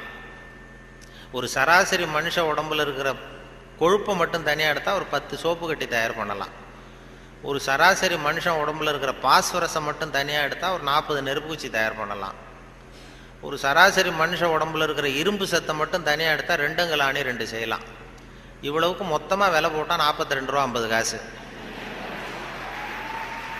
இதுதான் கெமிஸ்ட்ரி நமக்கு போட்டிருக்கிற விலை. ஒரு மனுஷனுக்கு ரசாயன விஞ்ஞானம் போட்டிருக்கிற விலை அவ்வளவுதான். அவன் எப்போ அவன் அவனுடைய வேல்யூ கூடும்னா அவன் எப்படி நடந்துக்கிறாங்கிறத பொறுத்து தான். அதுவும் மனுஷன் உயிரோடு இருக்கிற வரைக்கும் தான் 42-50 காசு. மிருகங்கள் அவனை விட பெருசாக இருக்கு. செத்ததுக்கு அப்புறம் வேல்யூ கூடுது. கடையில் பாருங்கள், உயிர் கோழி 50 ரூபா, உரித்த கோழி 60 ரூபான்னு போட்டுருவோம். செத்ததுக்கு அப்புறம் 10 ரூபா கோடி போடும். மனுஷன் உயிர் மனிதன் 42 ரூபா 50 காசு, செத்த மனிதன் 52 ரூபா 60 காசு. அப்படின்னா நீயே வச்சுக்கடா போடான்ட்டு போடுவான். அது அப்படி எப்படி வாழணுங்கிற அந்த வாழ்க்கை நெறிகள்லாம் பெரியவர்கள் நிறைய பேர் அதை பற்றி இது பண்ணி சொல்கிறாங்க. அதனால தான் அவங்ககிட்டேருந்து கற்றுக்கிட்டு நம்ம நல்ல பழக்க வழக்கங்கள் நம்மக்கிட்ட இருக்கிற அந்த திருக்குறளை பற்றி இப்போ தான் அதை பற்றி நிறைய பேர் பேச ஆரம்பிச்சிருக்கிறாங்க. திருக்குறளுங்கிறது அதனுடைய அருமை பெருமையெல்லாம் எப்படி வந்தது போச்சுன்னு சொல்லி. திருக்குறள்லாம் சின்ன வயசில் நம்ம பாடத்திட்டத்தில் மனப்பாடம் பண்ணது தான். இப்போ அதை பற்றி ஆங்கில மொழிபெயர்ப்புலாம் நிறைய பெருசாக பண்டிதமணி கதிரேசன் செட்டியார் இருந்தார். அவருடைய மகன் கூட இங்கே இருந்தார்ல, தமிழ் துறையில் கதிர் தியாகராஜன். அவங்க அப்பா பண்டிதமணி கதிரேசன் செட்டியார். அவர் திருக்குறளை மனப்பாடம் பண்ணது எப்படின்னா, எதிரில் அவங்க வீட்டு வேலைக்காரனை உட்கார வச்சுக்குவாராம். இவர் உட்காந்துருப்பார். அவருக்கு கால் நடக்க முடியாது, கால் ஊனம். அதனால் எதிரில் வேலைக்காரனை உட்கார வச்சுட்டு அவன் கையில் திருக்குறள் புஸ்தகத்தை கொடுத்துட்றது. இவர் உட்காந்துக்கிட்டு, இந்த இடத்துல நான் முதலாளி கிடையாது, நீ வேலைக்காரன் கிடையாது, நான் திருக்குறளை வரிசையாக சொல்லிட்டு வருவேன், அது சரியாக இருக்கான்னு பார்த்துக்கிட்டே வா, ஏதாவது ஒரு சின்ன தப்பு சொல்லிட்டா கூட நீ என்ன முதலாளின்னு பார்க்காத, எழுந்திரிச்சு என் தலையில் ஓங்கி ஒரு கொட்டு வை அப்படின்னு. சரி முதலாளின்னு வாங்கி வச்சுக்கிட்டான். வாங்கி வச்சுட்டு சொல்லுங்கள் முதலாளின்னு உட்காந்தான். அகர முதல எழுத்தெல்லாம் ஆதி பகவன் முதற்றே உலகு அப்படின்னாரு. உடனே கிடுக்குன்னு கொஞ்சம் இருங்க முதலாளி அப்படின்னு சொல்லி எழுந்திரிச்சு ஓங்கி நங்குன்னு ஓட்டி விட்டான் தலையில். ஏன்டா கூப்பிட்டா, நான் சரியாக தானடா சொன்னேன் அப்படின்னா, இல்லை நீங்கள் சொன்னது தப்பு முதலாளி, அகர முதல எழுத்தெல்லாம்னு நீங்கள் சொன்னீங்க, இந்த புஸ்தகத்தில் அகர முதல வெழுத்தெல்லாம்னு போட்டிருக்கு, அதனால் தப்பு அப்படின்னு டக்குன்னு இப்போ திருக்குறளை பிடிங்கிட்டாராம். இதே ரீதியில் போனால் நான் 1330 கொட்டு வாங்கணும் உங்ககிட்ட, என் தலை தாங்காது, நான் பார்த்துக்கிறேன் போடான்ட்டாரான். அப்படிலாம் திருக்குறளை படித்து பெரிய இது பண்ணியிருக்கிறாங்க. அவருக்கு கால் ஊனம், பண்டிதன் கதிரேசன் செட்டியாருக்கு. அவருக்கு பாதுகாப்புக்குன்னு ஒருத்தனை வச்சுருந்தாரான், அவனுக்கும் கால் கிடையாது. அப்போ கேட்டிருக்காங்க, ஏங்க ஐயா நீங்கள் தான், உங்களுக்கு தான் கால் நடக்க முடியாது, நடமாட முடியல, கால் ஊனம், உங்களுக்கு பாதுகாப்புக்குன்னு ஒருத்தனை வச்சுருக்கீங்க, அவனுக்கும் கால் விளங்காமல் இருக்குது, கால் சரியில்லையே அப்படின்னு இருக்காங்க. அப்போ அதை நான் அர்த்தத்தோடு தான் வச்சுருக்கேன்னாரான். என்ன அப்படின்னு கேட்டதுக்கு சொல்லியிருக்காரு, எனக்கு ஒரு ஆபத்துன்னு வரும்பொழுது இவன் விட்டுட்டு ஓடி போகாமல் இருக்கணும்ல, அதுக்காக தான் வச்சுருக்கேன் அப்படின்னு சொன்னாரான். அப்படிலாம் அந்த தலைமுறையில் திருக்குறளை பற்றி சொல்லுவாங்க. திருக்குறளை இப்போ பெரிய அதை பற்றி சான் ஸ்னைடர்னு ஒருத்தர், இப்போ அமெரிக்க பேராசிரியர், திருக்குறளை பற்றி 600 பக்கத்துக்கு 600 பக்கம் கற்கும் வழிகள்னு ஒரு புத்தகம் எழுதினாராம். ஹைவே டு லேர்னிங்க, அது ஒன்று, ஹைவே டு லேர்னிங் அப்படிங்கிற புத்தகம் 600 பக்கம், 500 ரூபா விலை. அதாவது கற்கும் வழிகள்னு அமெரிக்காவில் இப்போ பிரபலமாக அந்த புத்தகம் வித்துக்கிட்டு இருக்கு. அதை படிச்சுட்டு நம்ம தமிழ் பேராசிரியர் ஒருத்தர் சொன்னாருங்க, இதுக்கு ஏன் 600 பக்கம் வேஸ்ட், நம்ம திருவள்ளுவர் ஒவ்வொரு வார்த்தையிலேயே பதில் சொல்லியிருக்காரு அப்படின்னார். கற்கும் வழிகளில் அவர் என்ன பண்ணியிருக்காருன்னா, சாப்டர் படிச்சார். Why we should read, how we should read, what we should read, when we should read அப்படின்னு 4 பிரிவாக பிரிச்சுக்கிட்டு எதை படிக்கணும், எப்படி படிக்கணும், ஏன் படிக்கணும், எப்போ படிக்கணும் அப்படிங்கிற மாதிரி பண்ணியிருக்கிறார். அதாவது ஹவு வி ஷுட் ரீட் அப்படின்னு ஒரு கேள்வியை கேட்டுக்கிட்டு 250 பக்கம் அவர் எழுதியிருக்கார். இந்த கேள்விக்கு திருவள்ளுவர் எதை படிக்கணும், அதாவது எப்படி படிக்க வேண்டும், ஹவு வி ஷுட் ரீட்னா கசடர கற்க அப்படின்னு ஒரே வார்த்தையில் ஒரு பதில் கொடுத்து, இதுக்கு 250 பக்கம் வேஸ்ட் பண்ண வேண்டியதில்லைன்னார். வாட் வி ஷுட் ரீட், என்ன படிக்கணும் அப்படின்னா கற்பவை கற்க சொல்ற, இதுக்கு 300 பக்கம் எழுதியிருக்காரு அவர். வென் வி ஷுட் ரீட், அதாவது அப்புறம் வாட் வி ஷுட் ரீட், ஏன் படிக்க வேண்டும், ஒய் வி ஷுட் ரீட், அதுக்கு 300 பக்கம் எழுதியிருக்காரு. இவர் அதற்கு தக நிற்க அப்படிங்கிறது தீர்ந்து போச்சு. வென் வி ஷுட் ரீட், எப்பொழுது படிக்க வேண்டும் அப்படின்னா சாந்துணையும் அப்படிங்கிற வார்த்தையில் இருந்தது. இப்படி 4 வார்த்தையில் திருவள்ளுவர் சொன்னதை ஒரு 600 பக்கம் எழுதியிருக்கிறாருன்னு சொல்லி சொன்னார். அதை படித்து பார்த்துட்டு அப்படி அதை பற்றி பெருமையாக ஜியு போப் ஆராய்ச்சி பண்ணார். அதாவது இவர் அரிஸ்டாட்டல்லையும் திருவள்ளுவரையும் ஒப்பிடுறார் ஜியு போப். அப்போ என்னென்னா, அரிஸ்டாட்டில் காலத்தில் ஒரு தப்பு பண்ணிட்டா அதே தப்பை திருப்பி பண்ணலாம். இப்போ ஒருத்தர் வலது கையை ஒருத்தன் வெட்டிட்டான்னா திருப்பி அவனுடைய வலது கையை வெட்டலாம். இப்போ ஒருத்தன் ஒரு கண்ணை குத்தி விட்டான்னா அதே கண்ணை இவனும் குத்தலாம். அதுதான் இப்போ உள்ள தர்மம். அரிஸ்டாட்டில் காலத்தில் ஒருத்தன் உங்களுக்கு ஒரு விரலை எந்த விரலை வெட்டுறானோ அதே விரலை நீங்களும் வெட்டலாம். அது அந்த தர்மம். அந்த அதே காலத்தில் வந்து திருவள்ளுவர் என்ன சொல்கிறார் அப்படின்னு பார்த்தார். அதாவது ஒருத்தன் நமக்கு கெடுதல் பண்ணுனா திருப்பி அதே கெடுதலை பண்ணு அப்படின்னு அவர் சொல்கிறார். இயேசுநாதரும் அப்போ சொன்னார். அவர் என்னென்னா, அதாவது அரிஸ்டாட்டில் என்ன சொன்னார், ஒருத்தன் உனக்கு வலது கன்னத்தில் அடித்தான்னா நீ வலது கன்னத்தில் அடி. இது அரிஸ்டாட்டல். இயேசுநாதர் சொன்னார், உனக்கு வலது கன்னத்தில் அடித்தான்னா நீ இடது கன்னத்தை திருப்பி காட்டு அப்படின்னார். இது அதை விட கொஞ்சம் பெரிய பண்பாடுள்ள செயல். அதுக்கடுத்து திருவள்ளுவரை பார்த்தா, நீ ஒருத்தன் உன்னை அடிச்சுட்டான்னா நீ பதிலுக்கு அவன் கன்னத்தை தடவி கொடு அப்படிங்கிறார். இன்னா செய்தாரை ஒருத்தல் அவர் நானும் நன்னையும் செய்து விடுன்னு சொன்னார். அப்படின்னு சொல்லிட்டு இது ஜியு போப்பு ஒப்பிடுறார் அரிஸ்டாட்டிலையும் திருவள்ளுவரையும். அவர் எழுதுறார், when compared because of this unique feature of forgiveness. மன்னிப்புல வந்து இது ஒரு தனித்தன்மை இருக்கு திருவள்ளுவர் சொல்றதுல. அதனால ஜியு போப்பு எழுதுறார், when compared because of this unique feature of forgiveness, Thiruvalluvar is at least 1 inch taller than Aristotle அப்படின்னு எழுதினார்.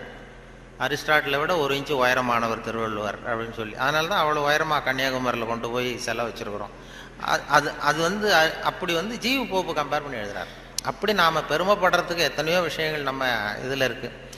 அதனால் இப்படிப்பட்ட இந்த உணர்வு, இந்த நகைச்சுவை உணர்வை பற்றி பேசிட்டு இருந்தோம் இல்லையா, அது வந்து எங்கள் ஆசிரியர் சொன்னது மாதிரி அதை வச்சு எந்த விஷயத்தை சொன்னாலும் கொஞ்சம் சுவாரஸ்யமாக சொன்னோம்னா வாழ்க்கையிலையும் சரி, நீங்கள் எந்த துறையில் வேலைக்கு போனாலும் சரி, சக மனிதர்கள்ட்ட பழகும் பொழுதும் சரி, அந்த நகைச்சுவை உணர்வுன்னு இருக்கும் பொழுது நல்லாயிருக்கும்.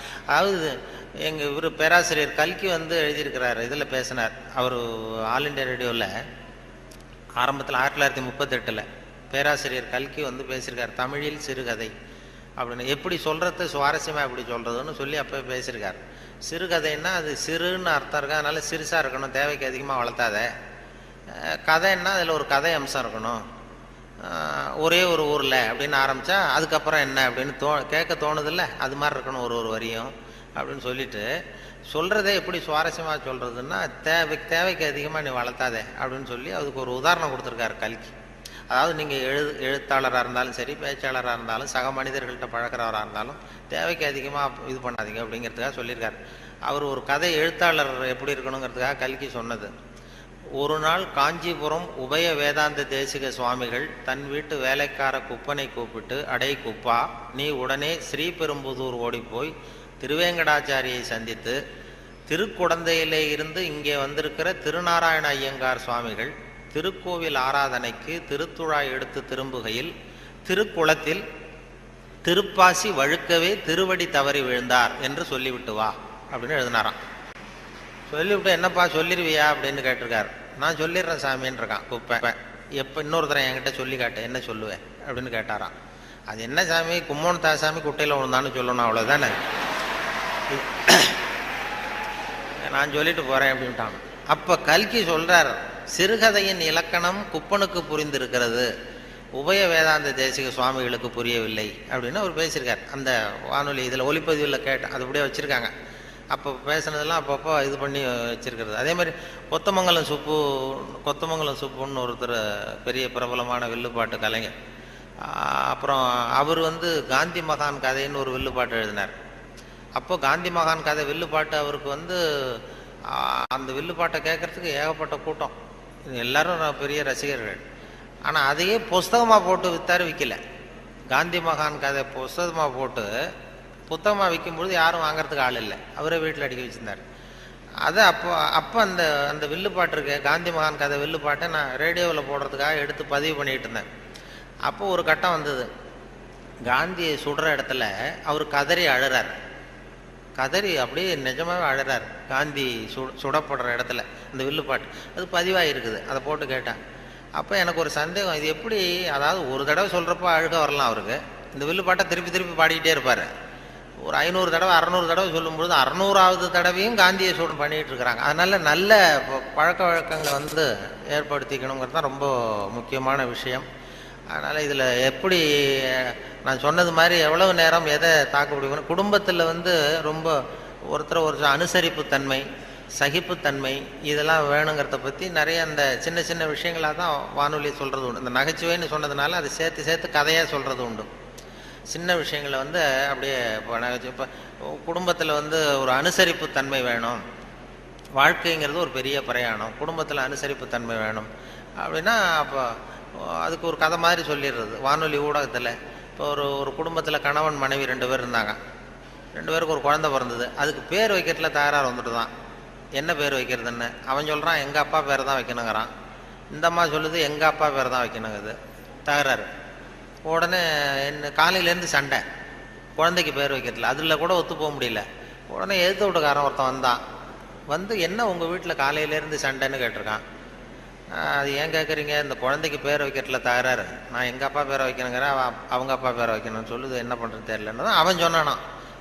இது ஏன் சண்டை போடுறீங்க, எதிர்த்து வீட்டுக்காரன்னு நான் ஒருத்தன் எதுக்கு இருக்கேன், என்கிட்ட சொல்ல வேண்டியது தானே அப்படின்னு சொல்லிவிட்டு ஏன்ப்பா உங்கள் அப்பா பேர் என்னன்னு கேட்டிருக்கான்.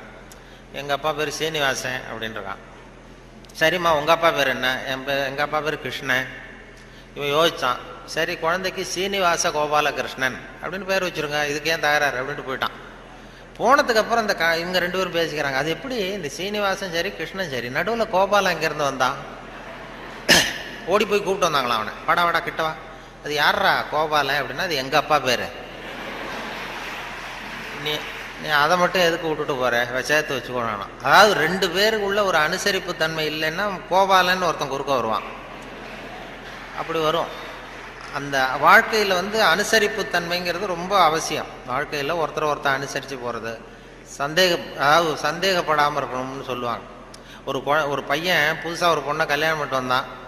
எல்லாரும் என்ன பண்ணிட்டாங்க, ஏய் நீ கல்யாணம் பண்ணிட்டு வந்திருக்கேன், அந்த பொண்ணுக்கு காது கேட்காதுடா, காது சரியாக கேட்காது அப்படின்ட்டு இருக்காங்க. இவன் அதை எப்படி சோதனை பண்ணுறது, டெஸ்ட் பண்ணுறது, அப்படி நேராக கேட்டால் சண்டை வந்துடும், உனக்கு காது கேட்குதான்னு கேட்கக்கூடாது. வெளியில் போனான். வெளியில் போய் தெருவில் நின்றுக்கிட்டு இன்னைக்கு என்ன சாம்பார் அப்படின்னா பதிலே வரல. ஆகா நம்ம சந்தேகப்பட்டது சரிதான் அப்படின்னு முடிவு பண்ணிட்டான். அடுத்தது உள்ற வந்தான். வீட்டுக்குள்ளே நின்றுட்டு 2வது தடவை கேட்டான். கூடத்தில் நின்றுட்டு இன்னைக்கு என்ன சாம்பார் அப்படின்னா அப்பவும் பதில் வரல. சரி நம்ம மனைவிக்கு நம்ம சந்தேகப்பட்டு காது கேட்கல அப்படின்ட்டு அடுத்தது அடுப்பங்கரைக்கே போயிட்டான். அந்த பொண்ணு எதை சமைச்சிக்கிட்டு இருக்கு.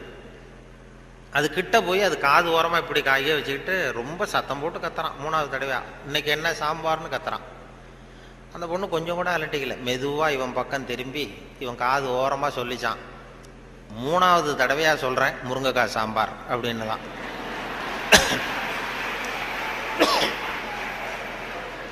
இவனுக்கு காது கேட்கல. இவன் அதை போய் குத்துறான். அதான் தன் குற்றம் நீங்கி பிறர் குற்றம் காண்கிற்பின் என் குற்றமாகும் இறைக்குன்னு சொல்லுவாங்க. அதில் திருவள்ளுவர் இதில் என்னென்னா ரொம்ப கிட்டத்தில் நமக்கு புத்தி சொல்கிறவர் அவர் தான். மற்றவங்களாம் எட்டத்துலேருந்து சொல்லுவாங்க. நீங்கள் நல்லது செஞ்சால் எதுக்கும் கவலைப்படாதீங்க அப்படின்னு எத்தனையோ பேர் உபதேசம் பண்ணுவாங்க. நமக்கு நீ நல்ல காரியம் செய்கிறது நல்ல காரியமா, எதுக்கும் கவலைப்படாது, நீ பாட்டு செஞ்சுட்டு போடா அப்படிம்பாங்க. திருவள்ளுவரை சொல்ல கிட்ட நீ நல்லது செஞ்சாலும் தப்பு வந்துடும், ஜாக்கிரதையாரு அப்படின்னு சொல்லிட்டு போகிறார். அது நம்ம மேலே ரொம்ப அக்கறை உள்ளவங்க தான் அதை சொல்லுவாங்க. பலனை பற்றி கவலைப்படாத, நீ பாட்டு எதை வேணாலும் செஞ்சுட்டு போ, கடமையை செஞ்சுட்டு போடான்னு உபதேசம் பண்ணுறது இருக்காங்க நிறையா. நன்று ஆற்றல் உள்ளும் தவறுண்டு, அவரவர் பண்பறிந்து ஆற்றா கடை, நீ நல்லது செஞ்சால் கூட தப்பு வந்துடும், ஜாக்கிரதையாரு அப்படின்னாரு. அது நம்ம பேரில் அக்கறை, அவ்வளவு அக்கறை உள்ளவங்க தான் அதை சொல்ல முடியும். இப்போ ஒருத்தன் ஒரு தெருவில் ஒருத்தன் குடிகாரன் நடு ராத்திரி 12 மணி ஆடிக்கிட்டே நிற்கிறான். ஒரு பெரியவர் வந்தார். இந்த நேரம் அப்படி அநியாயமாக அப்படி ஆடிட்டு நிற்கிறீ, உங்கள் வீடு எங்கடா இருக்குன்னா அண்ணாந்து பார்த்தான். பக்கத்தில் பார்த்தார், ஒரு மாடிப்படி மாதிரி படிப்படியாக இருக்குது. அங்கே ஒரு ரூம் இருக்குது, கதவு இருந்தது. அங்கே தான் இருக்கேன்னா பிடிச்சி எடுத்துகிட்டு போனார். வாடா உன்னை கொண்டு வீட்டில் விட்றேன்னா வரமாட்டேங்கிறான். நீ வாடான்னு வலுக்கட்டாயமாக அந்த பெரியவர் அந்த குடிகாரனை பிடிச்சி தரன்னு இழுத்துட்டு போய் மாடிப்படியில் இந்த கதவை திறந்து உள்ற போய் படுறா அப்படின்னா போக மாட்டேங்கிறான். ஒரு வலுக்கட்டாயமாக கழுத்தை பிடிச்சி உள்ற தள்ளி கதவை சாத்திவிட்டு இறங்கி வந்துட்டார். அப்பாடா ஒரு நல்ல காரியம் பண்ணோம். வந்தால் இன்னொருத்தன் அதே மாதிரி ஆடிட்டு வரான் கீழே. நீ என்னடா பண்ணேன்னா இவனும் அதே மாதிரி ஆடுறான்.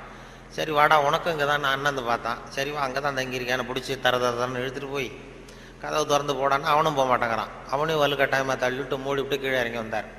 வந்தால் 3வது ஆள் ரொம்ப பயங்கரமாக ஆடிட்டு வரான். எத்தனை பேருடா இன்னைக்கு இப்படி புறப்பட்டுருக்கீங்க, எல்லாம் அங்கே தான் இருக்கீங்களா அப்படின்னு சொல்லி வாடா மேலேன்னு கூப்பிட்டார். நான் வரமாட்டேன்னு கத்தினான். அதெல்லாம் முடியாது, ஒன்று அங்கே விட்டுட்டு தான் போவேன்னு அவர் என்ன பெரியவர் இழுக்கிறார். இழுத்ததும் உடனே போலீஸ்னு கத்தியிருக்கான். போலீஸுக்காரர் வந்துட்டார். அந்த போலீஸுக்காரர்கிட்ட அவன் புகார் பண்ணுறான். இந்த பாருங்கள் சார், யாரோ ஒரு பெரியவர் என்னை இந்த வழியாக மேலே கொண்டு போய் அந்த கதவை திறந்து அந்த பக்கமாக இருக்கிற குப்பை குழியில் தள்ளி தள்ளி விட்டுக்கிட்டு இருக்கிறார் 3 தடவையாக. நான் இறங்கி இறங்கி கீழே வந்துக்கிட்டு இருக்கேன். இன்னும் 2 தரம் தள்ளி விட்டாருன்னா செத்து போடுவோம் சார் அப்படின்றான். இதான் நன்று ஆற்றல் உள்ளும் தவறுண்டு, அவரவர் பண்பறிந்த ஆற்றா கடை. நீ நல்லது தான் செஞ்சார், தப்பு வந்துடும், அது அவ்வளவு தூரம் அவர் தான் சொல்ல முடியும். அந்த நன்று ஆற்றல் உள்ளும் தவறுண்டு, அவரவர் பண்பறிந்த ஆற்றா நல்லதுன்னு செய்வாங்க. இப்போ ஒருத்தன் யார்கிட்டையும் நண்பர்கள்ட்ட கேட்டான், ஒரு 100 ரூபா கொடுங்கடா, ஏதாவது தொழில் செஞ்சு பொழைச்சிக்கிறேன்னு. யாருமே கொடுக்கறதுக்கு ஆள் இல்லை, பரவாயில்ல. உடனே அவன் என்ன பண்ணால், சரி மனிதர்கள் யாரும் நமக்கு உதவி பண்ண மாட்டேங்கிறாங்க, நமக்கு தேவை ஒரு 100 ரூபா, இது கடவுளுக்கே ஒரு லெட்டர் போட்டு பார்ப்போம், அவர் தானே எல்லாரையும் படைச்சார், அவர் கொடுக்குறாரா பார்ப்போம். ஒரு போஸ்ட் கார்டு வாங்கினான். போஸ்ட் கார்டை வாங்கி அதில் அன்புள்ள கடவுள் அவர்களுக்கு வணக்கம், எனக்கு மனிதர்கள் யாரும் உதவி செய்ய மாட்டேங்கிறாங்க, எனக்கு ஒரு 100 ரூபா இருந்தால் அதை வச்சு நான் பொழைச்சிக்குவேன், நானே ஒரு 100 ரூபாயை எனக்கு அனுப்பி வைக்கும்படி கேட்டுக்கொள்கிறேன்னு போட்டு கையெழுத்து போட்டான். போட்டு அந்த பக்கம் திருப்பி அட்ரஸ் எழுதணும்ல, பெறுகிறவர் முகவரி, உயர்திரு கடவுள் அவர்கள், அப்புறம் தெரு நம்பர், வீட்டு நம்பர், தெரு ஒன்றும் தெரியல. யோசிச்சான், கடவுள் அட்ரஸ் எப்படி கண்டுபிடிக்கிறது யோசிச்சு, சரி எல்லார் அட்ரஸும் போஸ்ட் மாஸ்டருக்கு தெரியும் அப்படின்னு சொல்லி கடவுள் கேரா போஸ்ட் மாஸ்டர் அண்ணாமலை நகர் சிதம்பரம்னு போட்டு விட்டான். அந்த போஸ்ட் மாஸ்டர் ஒரு நல்ல எண்ணம் படைச்சவர். அவர் என்ன பண்ணிட்டாரு, யாரோ ஒருத்தன் அப்பாவித்தனமாக 100 ரூபா கேட்டிருக்கான், நாமளே அனுப்பிச்சிருவோம், கடவுளுக்கு அனுப்பியிருக்கான் அப்படின்னு சொல்லி அங்கே போஸ்ட் ஆஃபீஸில் வேலை செய்கிறவங்கள்ட்டெல்லாம் உங்களால் முடிஞ்சதை கொடுங்கப்பா, ஹெல்ப் பண்ணுங்க, அவனுக்கு உதவி பண்ணுவோன்னா ஆளுக்கு உடனே 5-10 எடுத்து கொடுத்தாங்க. எல்லாரும் சேர்த்தா ஒரு 90 ரூபா சேர்ந்து போச்சு. உடனே சேர்ந்த வரைக்கும் அனுப்பிச்சிருவோம் அப்படின்னு சொல்லி மணி ஆர்டர் ஃபார்ம் எடுத்தார். மணி ஆர்டர் கமிஷனையும் அவரே ஒத்துக்கிட்டார். அவரே எடுத்துக்கிட்டு இந்த சேர்ந்த பணம் 90 ரூபாய் வச்சு அந்த அவனுக்கு அனுப்பிச்சிட்டார். அவன் வாங்கிட்டான். வாங்கி 90 ரூபா வாங்கிட்டு மறுபடியும் ஒரு போஸ்ட் கார்டு வாங்கினான். வாங்கி மறுபடியும் கடவுளுக்கே ஒரு லெட்டர் எழுதினான். அன்புள்ள கடவுள் அவர்களுக்கு வணக்கம், நீங்கள் அனுப்பிய பணம் வந்து சேர்ந்தது, ரொம்ப நன்றி. இருந்தாலும் உங்களுக்கு ஒரு யோசனை சொல்ல விரும்புகிறேன், ஆலோசனை, அறிவுரை. இனிமேல் நீங்கள் எனக்கு பணம் அனுப்பும் பொழுது போஸ்ட் மாஸ்டர் மூலமாக அனுப்ப வேண்டாம், அவர் ஒரு 10 ரூபாயை எடுத்து வச்சுக்கிறார் அப்படின்னா. நல்லது செய்ய போய் கெட்ட பேர் வந்துடுது பாருங்க. இதான் நன்று ஆற்றல் உள்ளும் தவறுண்டு, நன்று ஆற்றல் உள்ளும் தவறுண்டு, அவரவர் பண்பறிந்த ஆற்றா கடை அப்படிங்கிறது அதான். அப்படி அதை பண்ணியிருக்கிறாங்க. அதை ரொம்ப அருமையாக இவர் சுத்தானந்த பாரதியார் மொழிபெயர்ப்பு இருக்கு, ஆங்கில மொழிபெயர்ப்பு.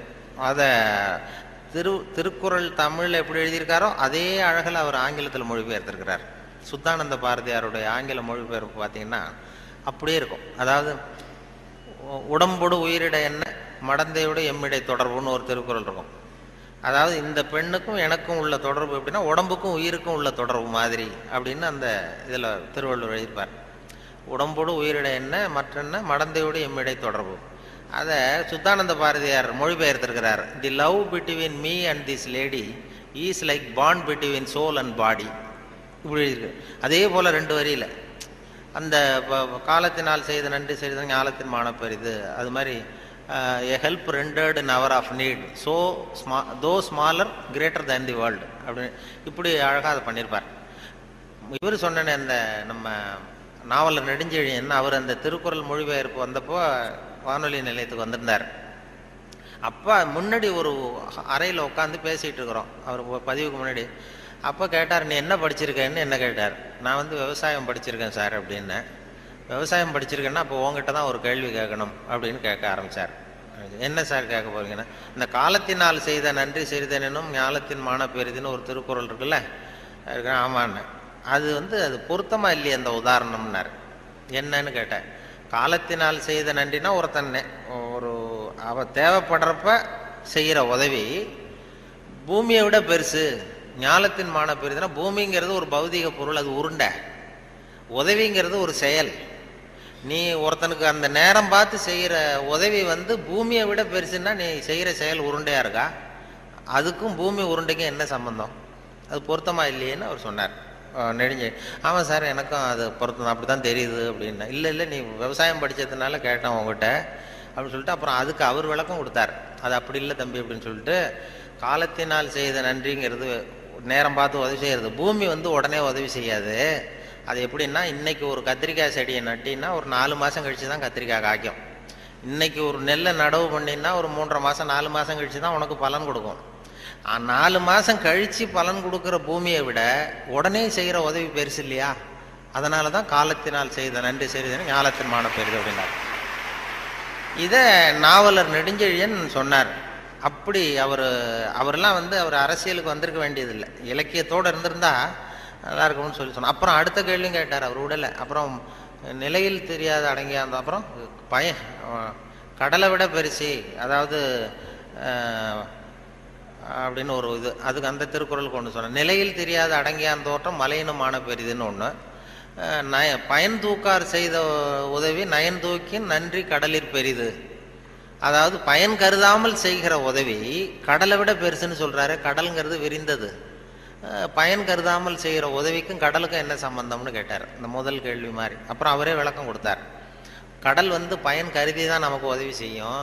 அதாவது நம்மகிட்ட இருக்கிற தண்ணி ஆவியாக போய் மறுபடியும் மேகமாகி மறுபடியும் மழையாக பொழிஞ்சு அந்த தண்ணி மறுபடியும் நம்மகிட்டே வந்துடும். அப்படிங்கிற பயன் கருதி கடல் உதவி செய்யுது.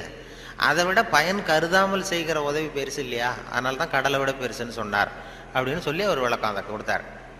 நிலையில் தெரியாத அடங்கியான் தோற்றம் மலையினுமான பெரிது. அதாவது மனசு அடங்கினவன் மலையை விட பெருசு அப்படின்னா மலை அசையாமல் இருக்கிறது ஒன்றும் அதிசயம் இல்லை, மனம் அசையாமல் இருக்கிறது தான் அதிசயம். அதனால் மலையை விட பெருசுன்னு சொல்லி அவர் விளக்கம் கொடுத்துட்டு போனார். மனசை அசையாமல் வச்சுருக்கிறது ரொம்ப கஷ்டம். அது சொல்லிடலாம், மனசை நான் கட்டுப்படுத்துகிறேன்னு. ஒருத்தன் நான் என்ன பெரிய பெரிய துறவிகள்லாம் நான் மனசை கட்டுப்படுத்துகிறேன்னு ஒருத்தன் சவால் விட்டுட்டு போனானா, போய் என்ன பண்ணுறதுன்னா ஒரு நடு காட்டில் போய் உட்காந்துக்கிட்டான். மனசை கட்டுப்படுத்துறது என்ன பெரிய காரியம் நான் பண்ணுறேன் அப்படின்ட்டு அப்படியே உட்காந்தான். உட்காந்து பார்த்தா எதிரில் ஒத்தையடி பாதை, அதில் ஒரு நடனம் ஆடுற பொண்ணு போயிட்டுருக்கு. டான்ஸு ஸ்கூல் ஒன்று, இங்கே டான்ஸு கற்றுக்கிறதுக்கு போயிட்டுருக்கு. இது என்ன இவ்வளோ தூரம் உட்காந்துருக்குறோம், இப்போவும் நமக்கு தொந்தரவாக இருக்குதே, கண்ணு இடைஞ்சலாக இருக்கேன்னு சொல்லி பார்த்தான். 8 மணிக்கு கிளாஸு தினம் போயிட்டுருக்கு. இப்போ பார்த்தான், ஒரு துணியை எடுத்து கண்ணை கட்டிட்டு உட்காந்துட்டான். இனிமேல் பார்த்துக்கோ, இனிமேல் ஒன்றும் ஆகாதுன்னு. மறுநாள் உட்காந்தா 8 மணிக்கு அந்த காலில் கட்டியிருக்கிற சலங்கை சத்தம் கேட்டுதான், ஜல் ஜல்லுன்னு. இது ஏது காது தொந்தரவாக இருக்குது அப்படின்னு சொல்லி காதையும் கட்டிவிட்டான். கண்ணையும் கட்டிவிட்டான். இனிமேல் ஒன்றும் இப்போ பிரச்சனை இல்லை. மறுநாள் காலையில் 8 மணிக்கு அது தலையில் வச்சிருக்கிற பூ வாசம் அடிச்சிருக்கு. இந்த பொண்ணு மூக்கையும் கட்டிவிட்டான். கண்ணு காது மூக்கையும் கட்டிவிட்டு இனிமேல் நான் மனசை கட்டுப்படுத்துறேன்னு உட்காந்தானா. மறுநாள் காலையில் 8 மணி ஆச்சு. அப்போ இவன் மனசு நினச்சிதான், இந்நேரம் அவள் போயிட்டு இருப்பா அப்படின்னு. இதை விட அசையாமல் இருந்ததுன்னா அது மலையை விட பெருசு மனசு. நிலையில் தெரியாத அடங்கியான் தோற்றம் மலையினுமான பெரிதுன்னா அதுதான். மலை அசையாமல் இருக்கிறது ஒன்றும் பெரிய ஆச்சரியம் இல்லை, மனசு அசையாமல் இருந்ததுன்னா அது பெரிய அதிசயம் அப்படின்னு சொல்லி அதுக்கு விளக்கம் அவர்கள் கொடுத்துக்கிட்டு இருந்தாங்க. அப்படி அதை பற்றி நிறைய பண்ணுறாங்க. அதனால் நமக்கு உங்களுடைய எவ்வளவு நேரம் ஆச்சுன்னு தெரியல, எப்போ முடிக்கிறதுன்னு தெரியல. அது ஒரு கடிகாரம் வச்சா பரவாயில்ல. கடிகாரம் சொல்லுவாங்க பேச்சாளர்கள், சில பேச்சாளர்கள் ஆரம்பிச்சிருவாங்க, முடிக்க முடியாது, எப்போ முடிக்கிறதுன்னு தெரியாது. நெடுஞ்செழியனை பற்றியே பேரறிஞர் அண்ணா சொல்கிறது உண்டு.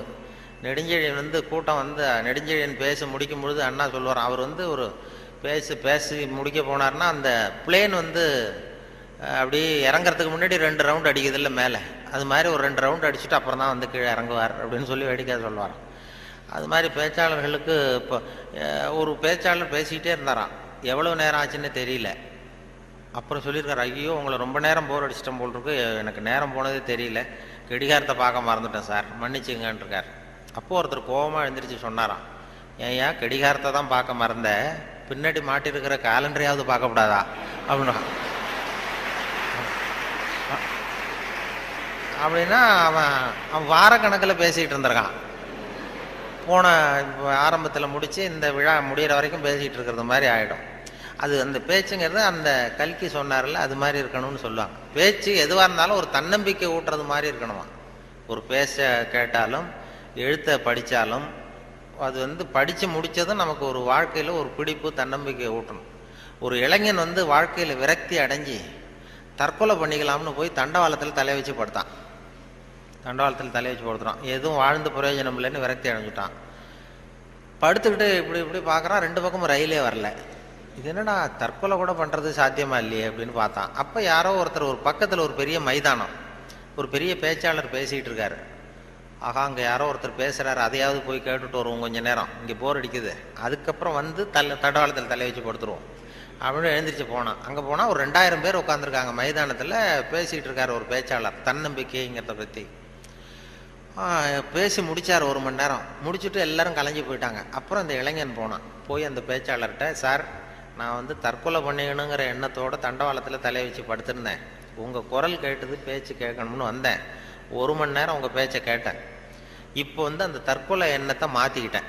நான் இனிமேல் தற்கொலை பண்ணிக்க மாட்டேன். எனக்கு வாழ்க்கையில் ஒரு தன்னம்பிக்கை வந்துட்டுது, பிடிப்பு வந்துட்டுது. அதுக்கு நீங்கள் தான் காரணம் அப்படின்ட்டுருக்கான். அது எப்படிடா அந்த முடிவுக்கு வந்தேன்னு கேட்டிருக்காரு அவர். ஒன்றும் இல்லை சார், இப்போ உங்கள் பேச்சு எவ்வளோ பேர் கேட்டாங்க இந்த கூட்டத்தில் அப்படின்னா ஒரு 2000 பேர் கேட்டிருப்பாங்க அப்படின்னாரான் பேச்சாளர். அப்போ அந்த இளைஞன் சொன்னானா, ஏன் சார் ஒரு 2000 பேரை ஒரே நேரத்தில் சாகடிக்கிற நீ உயிரோடு இருக்கிறப்போ நான் எதுக்கு சார் சாகணும்? நான் எதுவும் எந்த தப்பும் பண்ணலையே சார், ஒன்றும் எதுவும் பண்ணல சார், நான் ஒன்றும் இப்போ பழச்சிக்குவேன் சார்ட்டு போட்டாரான். அப்படி வந்துடும் கதை. அப்படி பேச்சாளர்கள்ங்கிறது அந்த என்ன ஒரு சகிப்புத்தன்மை. ஒரு பேச்சாளர் என்ன பண்ணார் தெரியுமா, வேகமாக போயிருக்காரு, அவசரமாக கூட்டத்தில் பேசணும்னு போயிருக்காரு. ஒரு காட்டு வழியாக போகும்போது சிங்கம் வந்து எதிரில் நின்று தான் வழி மறிச்சிருக்கு. ஏன் என் நிற்கிற அப்படின்னா, எனக்கு பசிக்குது, உன்னை சாப்பிட போகிறேன்னு தான் சிங்கம். நீ என்ன இப்போ சாப்பிட்றாத, நான் ஒரு முக்கியமான கூட்டத்தில் பேசுறதுக்காக போயிட்டுருக்கேன், அதனால் அதை கெடுத்துறாத அப்படின்ட்டு. அது என்ன, உன் மீட்டிங்கை பற்றி எனக்கு கவலை இல்லை, உன் பேச்சை பற்றி எனக்கு, என் பசி தான் முக்கியம், உன்னை சாப்பிட போகிறேன்னு. ஐயோ அவங்கெல்லாம் ஏமாந்துருவாங்க, ரொம்ப பேர் காத்துக்கிட்டு இருக்கிறாங்க பேச்சை கேட்கறதுக்கு, ஏமாந்துருவாங்க அப்படின்றாரு. இனி என்ன அவ்வளோ நல்லா பேசுவியா அப்படின்னு தான் சிங்கம். அதை ஏன் பேச்சை கேட்டால் அப்படியே கேட்குறவங்க மயங்கி விழுந்துருவாங்க. உடனே சிங்கம் சொல்லிச்சான், நீ இங்கேயே பேச, நான் மயங்கி விழறேன்னா பார்ப்போம் அப்படின்ட்டு. உடனே ஒரு ஆரம்பித்தார், பெரியோர்களே தாய்மார்களே அப்படின்னார். சிங்கம் அப்படியே கரகரகரகரன்னு சுற்றி விழுந்துடுது, கடிச்சு அப்படியே மயக்கடிச்சு விழுந்துட்டுது. இவர் பார்த்தாரு, இதுதான் நமக்கு தப்பிக்கிறதுக்கு சரியான நேரம், இந்த மயக்கம் தெளி எழுந்திரிச்சு ஓடி போகணும் நம்ம அப்படின்னு. அப்படி பாம்பு நெளியிறது மாதிரி நெளிஞ்சு போனாராம். ஏன்னா எழுந்திரிச்சு நடந்தால் அதிர்ச்சியில் முழிச்சுக்கிட்டுதுன்னா என்ன பண்ணுறது, மயக்கம் தெளிஞ்சிரும்னு பாம்பு நெளிய மாதிரி நெளிஞ்சு கொஞ்சம் தூரம் போய் எழுந்திரிச்சு ஒரே ஓட்டமாக ஓடி போட்டார். ரொம்ப தூரம் போய் திரும்பி பார்க்குறார், அந்த சிங்கம் அப்படியே கிடக்குதா பின்னாடி துரத்துதான்னு. வேர்த்து ஒழுகுது, மூச்சு வாங்குது. ரொம்ப தூரம் ஓடி போய் திரும்பி பார்த்தா சிங்கம் அப்படியே மயங்கி கிடக்கு, மயங்கி விழுந்தது அப்படியே கிடக்கு. இவர் அங்கேருந்து அந்த சிங்கத்தை பார்த்துட்டு மனசுக்குள்ளே நினச்சிக்கிட்டாராம், நல்ல வேளை நம்ம பேச்சை கேட்டுட்டு அந்த சிங்கம் மயங்கி விழுந்ததுனால நாம் தப்பித்தோம் அப்படின்னு அவர் நினச்சிக்கிட்டாராம். நம்ம பேச்சை கேட்டு மயங்கி விழுந்ததுனால தப்பித்தோம், நல்ல வேலை அப்படின்னு நினச்சிக்கிட்டாராம். அதே நேரம் சிங்கமும் லேசாக தலையை தூக்கி ஒரு கண்ணால் அவரை பார்த்துட்டு இது நினச்சிக்கிட்டு தான், நல்ல வேளை மயங்கி விழுந்தது மாதிரி நடித்ததுனால நாம் தப்பித்தோம்,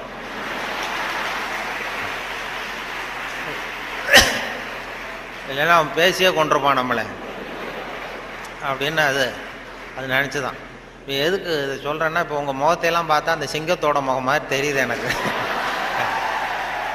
ஆமாம், அது என்ன, இது எந்த இதில் இருக்கீங்க என்ன ஏதுன்னு அது புரிஞ்சுக்கிறது ரொம்ப கஷ்டம். ஆனால் இது மாதிரி நேரத்தில் நல்ல பழக்க வழக்கங்களை வளர்த்தலாம். சகிப்புத்தன்மைங்கிறது ஒரு பெரிய முக்கியம். இன்டர்நேஷ்னல் இயர் ஆஃப் டாலரன்ஸ்னு கொண்டாடினாங்க. சர்வதேச சகிப்புத்தன்மை ஆண்டுன்னு 1995 இன்டர்நேஷ்னல் இயர் ஆஃப் டாலரன்ஸ், சர்வதேச சகிப்புத்தன்மை ஆண்டு. எதுக்கு சொல்கிறேன்னா, இது மாதிரி சந்தர்ப்பத்தில் நீங்கள் உங்களுக்கு பிடிக்குதோ பிடிக்கல ஒரு சகிப்புத்தன்மைன்னு ஒன்று, எவ்வளோ நேரம் தாக்கு பிடிக்க முடியும் அப்படிங்கிறதெல்லாம் பண்ணிக்கலாம். அதனால் அது மாதிரி உங்களுடைய உங்களுடைய சகிப்புத்தன்மை நல்லாவே இருக்குதுன்னு நினைக்கிறேன். ஏன்னா இது வரைக்கும் யாரும் கலைஞ்சி போகல, அதனால் எல்லாத்தையும் தாக்கு பிடிச்சி உட்காந்துருக்குறீங்க. அதனால் உங்களை எல்லாம் இது மாதிரி ஒரு நல்ல சந்தர்ப்பத்தில் சந்தித்ததில் எனக்கு ரொம்ப மகிழ்ச்சி. ஏன்னா ஒரு பெரிய